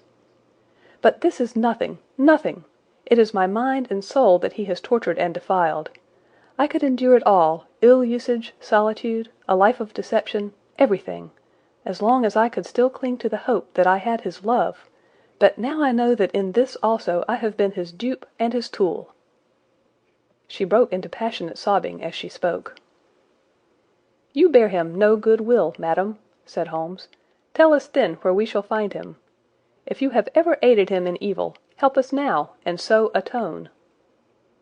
"There is but one place where he can have fled," she answered. "There is an old tin mine on an island in the heart of the mire. It was there that he kept his hound, and there also he had made preparations so that he might have a refuge. That is where he would fly." The fog bank lay like white wool against the window. Holmes held the lamp towards it. "See," said he, "no one could find his way into the Grimpen Mire tonight." She laughed and clapped her hands. Her eyes and teeth gleamed with fierce merriment. "He may find his way in, but never out," she cried. "How can he see the guiding wands tonight? We planted them together, he and I, to mark the pathway through the mire. Oh, if I could only have plucked them out today! Then, indeed, you would have had him at your mercy." It was evident to us that all pursuit was in vain until the fog had lifted. Meanwhile we left Lestrade in possession of the house, while Holmes and I went back with the baronet to Baskerville Hall. The story of the Stapletons could no longer be withheld from him, but he took the blow bravely when he learned the truth about the woman whom he had loved. But the shock of the night's adventures had shattered his nerves, and before morning he lay delirious in a high fever under the care of Dr. Mortimer. The two of them were destined to travel together round the world before Sir Henry had become once more the hale, hearty man that he had been before he became master of that ill-omened estate. And now I come rapidly to the conclusion of this singular narrative, in which I have tried to make the reader share those dark fears and vague surmises which clouded our lives so long, and ended in so tragic a manner. On the morning after the death of the hound the fog had lifted, and we were guided by Mrs. Stapleton to the point where they had found a pathway through the bog. It helped us to realize the horror of this woman's life when we saw the eagerness and joy with which she laid us on her husband's track. We left her standing upon the thin peninsula of firm, peaty soil which tapered out into the widespread bog. From the end of it a small wand planted here and there showed where the path zigzagged from tuft to tuft of rushes among those green-scummed pits and foul quagmires which barred the way to the stranger. Rank reeds and lush, slimy water plants sent an odor of decay and a heavy miasmatic vapor onto our faces, while a false step plunged us more than once thigh-deep into the dark, quivering mire, which shook for yards in soft undulations around our feet. Its tenacious grip plucked at our heels as we walked, and when we sank into it, it was as if some malignant hand was tugging us down into those obscene depths, so grim and purposeful was the clutch in which it held us. Once only we saw a trace that someone had passed that perilous way before us. From amid a tuft of cotton grass which bore it up out of the slime, some dark thing was projecting. Holmes sank to his waist as he stepped from the path to seize it, and had we not been there to drag him out, he could never have set his foot upon firm land again. He held an old black boot in the air. Myers, Toronto, was printed on the leather inside. "It is worth a mud bath," said he. "It is our friend Sir Henry's missing boot." "Thrown there by Stapleton in his flight." "Exactly. He retained it in his hand after using it to set the hound upon the track. He fled when he knew the game was up, still clutching it, and he hurled it away at this point of his flight. We know at least that he came so far in safety. But more than that we were never destined to know, though there was much which we might surmise. There was no chance of finding footsteps in the mire, for the rising mud oozed swiftly in upon them. But as we at last reached firmer ground beyond the morass, we all looked eagerly for them. But no slightest sign of them ever met our eyes. If the earth told a true story, then Stapleton never reached that island of refuge towards which he struggled through the fog upon that last night. Somewhere in the heart of the great Grimpen Mire, down in the foul slime of the huge morass which had sucked him in, this cold and cruel-hearted man is forever buried. Many traces we found of him in the bog-girt island where he had hid his savage ally. A huge driving wheel and a shaft half filled with rubbish showed the position of an abandoned mine. Beside it were the crumbling remains of the cottages of the miners, driven away, no doubt, by the foul reek of the surrounding swamp. In one of these a staple and chain with a quantity of gnawed bones showed where the animal had been confined. A skeleton with a tangle of brown hair adhering to it lay among the debris. "A dog," said Holmes. "By Jove, a curly-haired spaniel. Poor Mortimer will never see his pet again. Well, I do not know that this place contains any secret which we have not already fathomed. He could hide his hound, but he could not hush its voice, and hence came those cries which even in daylight were not pleasant to hear. On an emergency he could keep the hound in the outhouse at Merripit, but it was always a risk, and it was only on the supreme day, which he regarded as the end of all his efforts, that he dared do it. This paste in the tin is no doubt the luminous mixture with which the creature was daubed. It was suggested, of course, by the story of the family hell-hound, and by the desire to frighten old Sir Charles to death. No wonder the poor devil of a convict ran and screamed, even as our friend did, and as we ourselves might have done, when he saw such a creature bounding through the darkness of the moor upon his track. It was a cunning device, for, apart from the chance of driving your victim to his death, what peasant would venture to inquire too closely into such a creature should he get sight of it, as many have done, upon the moor? I said it in London, Watson, and I say it now again, that never yet have we helped to hunt down a more dangerous man than he who is lying yonder. He swept his long arm towards the huge mottled expanse of green splotched bog which stretched away until it merged into the russet slopes of the moor. End of Chapter 14. The Hound of the Baskervilles, by Sir Arthur Conan Doyle. Chapter 15. A Retrospection. It was the end of November, and Holmes and I sat, upon a raw and foggy night, on either side of a blazing fire in our sitting-room in Baker Street. Since the tragic upshot of our visit to Devonshire, he had been engaged in two affairs of the utmost importance, in the first of which he had exposed the atrocious conduct of Colonel Upwood in connection with the famous card scandal of the Nonpareil Club, while in the second he had defended the unfortunate Madame Montpensier from the charge of murder which hung over her in connection with the death of her stepdaughter, Mademoiselle Carére, the young lady who, as it will be remembered, was found 6 months later alive and married in New York. My friend was in excellent spirits over the success which had attended a succession of difficult and important cases, so that I was able to induce him to discuss the details of the Baskerville mystery. I had waited patiently for the opportunity, for I was aware that he would never permit cases to overlap, and that his clear and logical mind would not be drawn from its present work to dwell upon memories of the past. Sir Henry and Dr. Mortimer were, however, in London, on their way to that long voyage which had been recommended for the restoration of his shattered nerves.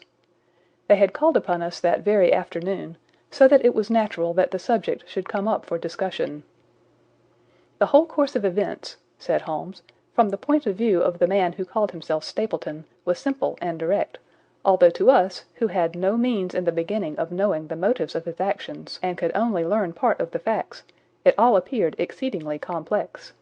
I have had the advantage of 2 conversations with Mrs. Stapleton, and the case has now been so entirely cleared up that I am not aware that there is anything which has remained a secret to us. You will find a few notes upon the matter under the heading B in my indexed list of cases. Perhaps you would kindly give me a sketch of the course of events from memory." "Certainly, though I cannot guarantee that I carry all the facts in my mind. Intense mental concentration has a curious way of blotting out what has passed. The barrister who has his case at his fingers' ends and is able to argue with an expert upon his own subject finds that a week or 2 of the courts will drive it all out of his head once more. So each of my cases displaces the last, and Mademoiselle Carére has blurred my recollection of Baskerville Hall. Tomorrow some other little problem may be submitted to my notice which will in turn dispossess the fair French lady and the infamous Upwood. So far as the case of the Hound goes, however, I will give you the course of events as nearly as I can, and you will suggest anything which I may have forgotten. My inquiries show beyond all question that the family portrait did not lie, and that this fellow was indeed a Baskerville.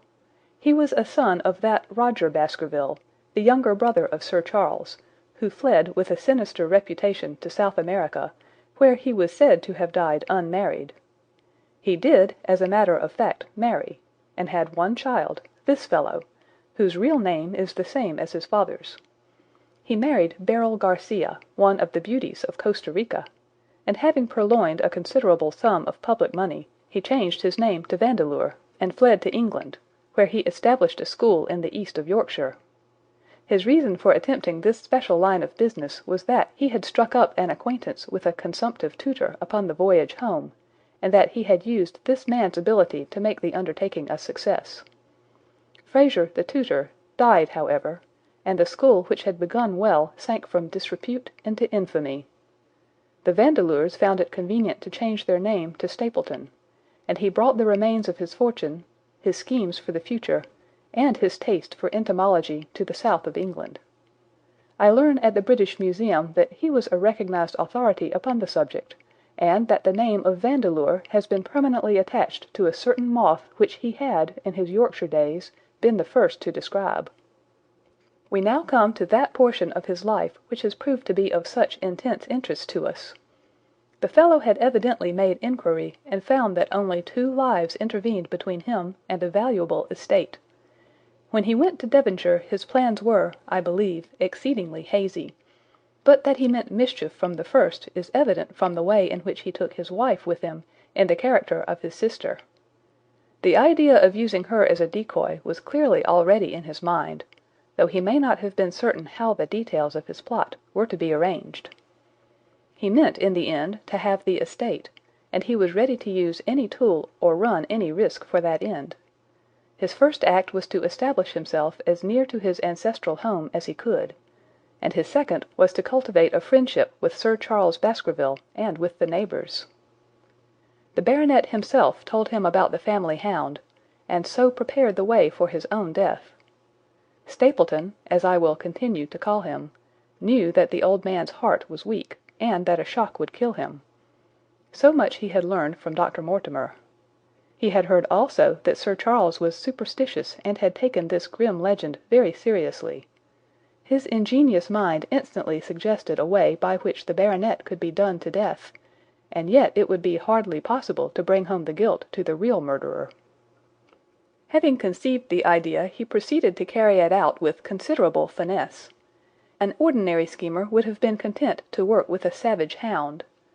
The use of artificial means to make the creature diabolical was a flash of genius upon his part. The dog he bought in London from Ross and Mangles, the dealers in Fulham Road. It was the strongest and most savage in their possession. He brought it down by the North Devon line, and walked a great distance over the moor so as to get it home without exciting any remarks. He had already on his insect hunts learned to penetrate the Grimpen mire, and so had found a safe hiding place for the creature. Here he kennelled it and waited his chance. But it was some time coming. The old gentleman could not be decoyed outside of his grounds at night. Several times Stapleton lurked about with his hound, but without avail. It was during these fruitless quests that he, or rather his ally, was seen by peasants, and that the legend of the demon dog received a new confirmation. He had hoped that his wife might lure Sir Charles to his ruin, but here she proved unexpectedly independent. She would not endeavour to entangle the old gentleman in a sentimental attachment, which might deliver him over to his enemy. Threats, and even, I am sorry to say, blows, refused to move her. She would have nothing to do with it, and for a time Stapleton was at a deadlock. He found a way out of his difficulties through the chance that Sir Charles, who had conceived a friendship for him, made him the minister of his charity in the case of this unfortunate woman, Mrs. Laura Lyons. By representing himself as a single man, he acquired complete influence over her, and he gave her to understand that in the event of her obtaining a divorce from her husband, he would marry her. His plans were suddenly brought to a head by his knowledge that Sir Charles was about to leave the Hall on the advice of Dr. Mortimer, with whose opinion he himself pretended to coincide. He must act at once, or his victim might get beyond his power. He therefore put pressure upon Mrs. Lyons to write this letter, imploring the old man to give her an interview on the evening before his departure for London. He then, by a specious argument, prevented her from going, and so had the chance for which he had waited. Driving back in the evening from Coombe Tracey, he was in time to get his hound, to treat it with his infernal paint, and to bring the beast round to the gate at which he had reason to expect that he would find the old gentleman waiting. The dog, incited by its master, sprang over the wicket gate and pursued the unfortunate baronet, who fled screaming down the yew alley. In that gloomy tunnel it must indeed have been a dreadful sight to see that huge black creature, with its flaming jaws and blazing eyes, bounding after its victim. He fell dead at the end of the alley from heart disease and terror. The hound had kept upon the grassy border while the baronet had run down the path, so that no track but the man's was visible. On seeing him lying still, the creature had probably approached to sniff at him, but finding him dead, had turned away again. It was then that it left the print which was actually observed by Dr. Mortimer.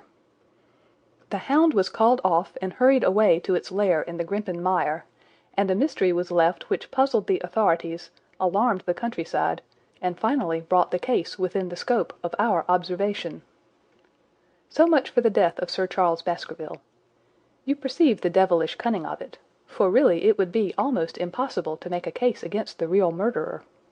His only accomplice was one who could never give him away, and the grotesque, inconceivable nature of the device only served to make it more effective.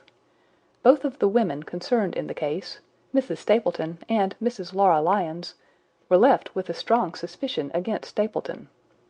Mrs. Stapleton knew that he had designs upon the old man, and also of the existence of the hound.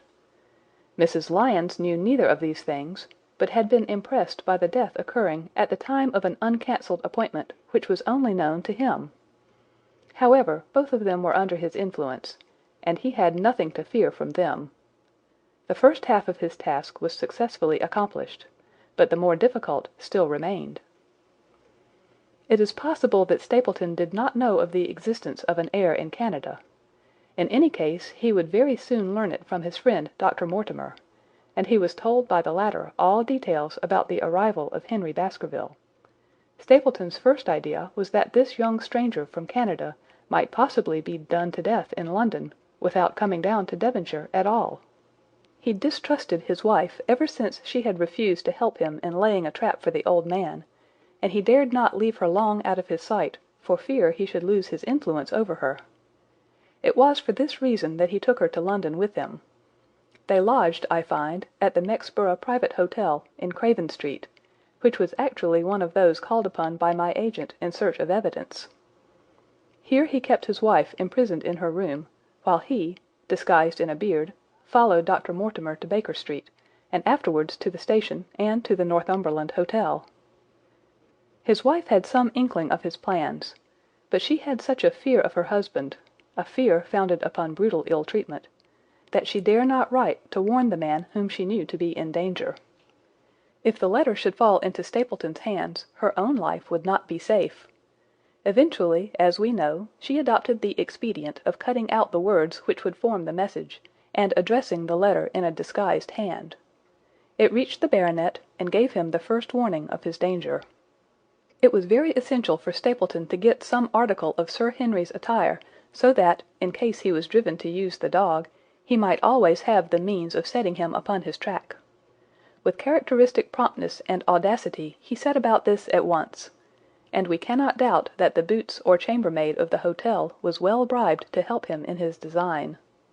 By chance, however, the first boot which was procured for him was a new one, and, therefore, useless for his purpose. He then had it returned, and obtained another, a most instructive incident, since it proved conclusively to my mind that we were dealing with a real hound, as no other supposition could explain this anxiety to obtain an old boot and this indifference to a new one. The more outré and grotesque an incident is, the more carefully it deserves to be examined, and the very point which appears to complicate a case is, when duly considered and scientifically handled, the one which is most likely to elucidate it. Then we had the visit from our friends next morning, shadowed always by Stapleton in the cab. From his knowledge of our rooms and of my appearance, as well as from his general conduct, I am inclined to think that Stapleton's career of crime has been by no means limited to this single Baskerville affair. It is suggestive that during the last 3 years there have been 4 considerable burglaries in the West Country, for none of which was any criminal ever arrested. The last of these, at Folkestone Court in May, was remarkable for the cold-blooded pistoling of the page, who surprised the masked and solitary burglar. I cannot doubt that Stapleton recruited his waning resources in this fashion, and that for years he has been a desperate and dangerous man. We had an example of his readiness of resource that morning when he got away from us so successfully, and also of his audacity in sending back my own name to me through the cabman. From that moment he understood that I had taken over the case in London, and that therefore there was no chance for him there. He returned to Dartmoor and awaited the arrival of the baronet. "One moment," said I. "You have, no doubt, described the sequence of events correctly, but there is one point which you have left unexplained. What became of the hound when its master was in London?" "I have given some attention to this matter, and it is undoubtedly of importance. There can be no question that Stapleton had a confidant, though it is unlikely that he ever placed himself in his power by sharing all his plans with him. There was an old manservant at Merripit House, whose name was Anthony. His connection with the Stapletons can be traced for several years, as far back as the schoolmastering days, so that he must have been aware that his master and mistress were really husband and wife.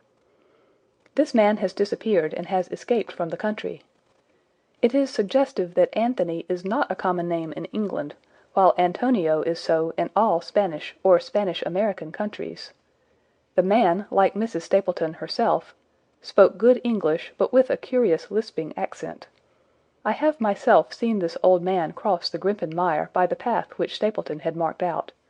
It is very probable, therefore, that in the absence of his master it was he who cared for the hound, though he may never have known the purpose for which the beast was used. The Stapletons then went down to Devonshire, whither they were soon followed by Sir Henry and you. One word now as to how I stood myself at that time. It may possibly recur to your memory that when I examined the paper upon which the printed words were fastened, I made a close inspection for the watermark. In doing so, I held it within a few inches of my eyes, and was conscious of a faint smell of the scent known as white jessamine. There are 75 perfumes, which it is very necessary that a criminal expert should be able to distinguish from each other, and cases have more than once within my own experience depended upon their prompt recognition. The scent suggested the presence of a lady, and already my thoughts began to turn towards the Stapletons. Thus I had made certain of the hound and had guessed at the criminal before ever we went to the West Country. It was my game to watch Stapleton. It was evident, however, that I could not do this if I were with you, since he would be keenly on his guard. I deceived everybody, therefore, yourself included, and I came down secretly when I was supposed to be in London. My hardships were not so great as you imagined, though such trifling details must never interfere with the investigation of a case. I stayed for the most part at Coombe Tracey, and only used the hut upon the moor when it was necessary to be near the scene of action. Cartwright had come down with me, and in his disguise as a country boy he was of great assistance to me. I was dependent upon him for food and clean linen. When I was watching Stapleton, Cartwright was frequently watching you, so that I was able to keep my hand upon all the strings. I have already told you that your reports reached me rapidly, being forwarded instantly from Baker Street to Coombe Tracey. They were of great service to me, and especially that one incidentally truthful piece of biography of Stapleton's. I was able to establish the identity of the man and the woman, and knew at last exactly how I stood. The case had been considerably complicated through the incident of the escaped convict and the relations between him and the Barrymores.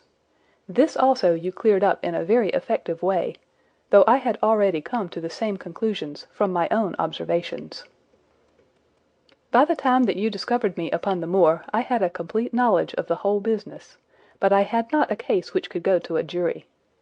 Even Stapleton's attempt upon Sir Henry that night which ended in the death of the unfortunate convict did not help us much in proving murder against our man. There seemed to be no alternative but to catch him red-handed, and to do so we had to use Sir Henry, alone and apparently unprotected, as a bait. We did so, and at the cost of a severe shock to our client we succeeded in completing our case and driving Stapleton to his destruction. That Sir Henry should have been exposed to this is, I must confess, a reproach to my management of the case, but we had no means of foreseeing the terrible and paralyzing spectacle which the beast presented, nor could we predict the fog which enabled him to burst upon us at such short notice. We succeeded in our object at a cost which both the specialist and Dr. Mortimer assure me will be a temporary one. A long journey may enable our friend to recover not only from his shattered nerves, but also from his wounded feelings. His love for the lady was deep and sincere, and to him the saddest part of all this black business was that he should have been deceived by her. It only remains to indicate the part which she had played throughout. There can be no doubt that Stapleton exercised an influence over her which may have been love or may have been fear, or very possibly both, since they are by no means incompatible emotions. It was, at least, absolutely effective. At his command she consented to pass as his sister, though he found the limits of his power over her when he endeavoured to make her the direct accessory to murder. She was ready to warn Sir Henry so far as she could without implicating her husband, and again she tried to do so. Stapleton himself seems to have been capable of jealousy, and when he saw the baronet paying court to the lady, even though it was part of his own plan, still he could not help interrupting with a passionate outburst which revealed the fiery soul which his self-contained manner so cleverly concealed. By encouraging the intimacy he made it certain that Sir Henry would frequently come to Merripit House, and that he would sooner or later get the opportunity which he desired. On the day of the crisis, however, his wife turned suddenly against him. She had learned something of the death of the convict, and she knew that the Hound was being kept in the outhouse on the evening that Sir Henry was coming to dinner. She taxed her husband with his intended crime, and a furious scene followed in which he showed her for the first time that she had a rival in his love. Her fidelity turned in an instant to bitter hatred, and he saw that she would betray him. He tied her up, therefore, that she might have no chance of warning Sir Henry, and he hoped, no doubt, that when the whole countryside put down the baronet's death to the curse of his family, as they certainly would do, he could win his wife back to accept an accomplished fact and to keep silent upon what she knew. In this I fancy that in any case he made a miscalculation, and that, if we had not been there, his doom would none the less have been sealed. A woman of Spanish blood does not condone such an injury so lightly. And now, my dear Watson, without referring to my notes, I cannot give you a more detailed account of this curious case. I do not know that anything essential has been left unexplained. He could not hope to frighten Sir Henry to death as he had done the old uncle with his bogey hound. The beast was savage and half-starved. If its appearance did not frighten its victim to death, at least it would paralyze the resistance which might be offered. No doubt. There only remains one difficulty. If Stapleton came into the succession, how could he explain the fact that he, the heir, had been living unannounced under another name so close to the property? How could he claim it without causing suspicion and inquiry? It is a formidable difficulty, and I fear that you ask too much when you expect me to solve it. The past and the present are within the field of my inquiry, but what a man may do in the future is a hard question to answer. Mrs. Stapleton has heard her husband discuss the problem on several occasions. There were 3 possible courses. He might claim the property from South America, establish his identity before the British authorities there, and so obtain the fortune without ever coming to England at all. Or he might adopt an elaborate disguise during the short time that he need be in London. Or, again, he might furnish an accomplice with the proofs and papers, putting him in as heir, and retaining a claim upon some proportion of his income. We cannot doubt from what we know of him that he would have found some way out of the difficulty. And now, my dear Watson, we have had some weeks of severe work, and for one evening, I think, we may turn our thoughts into more pleasant channels. I have a box for Les Huguenots. Have you heard the Derezkis? Might I trouble you then to be ready in half an hour, and we can stop at Marcini's for a little dinner on the way.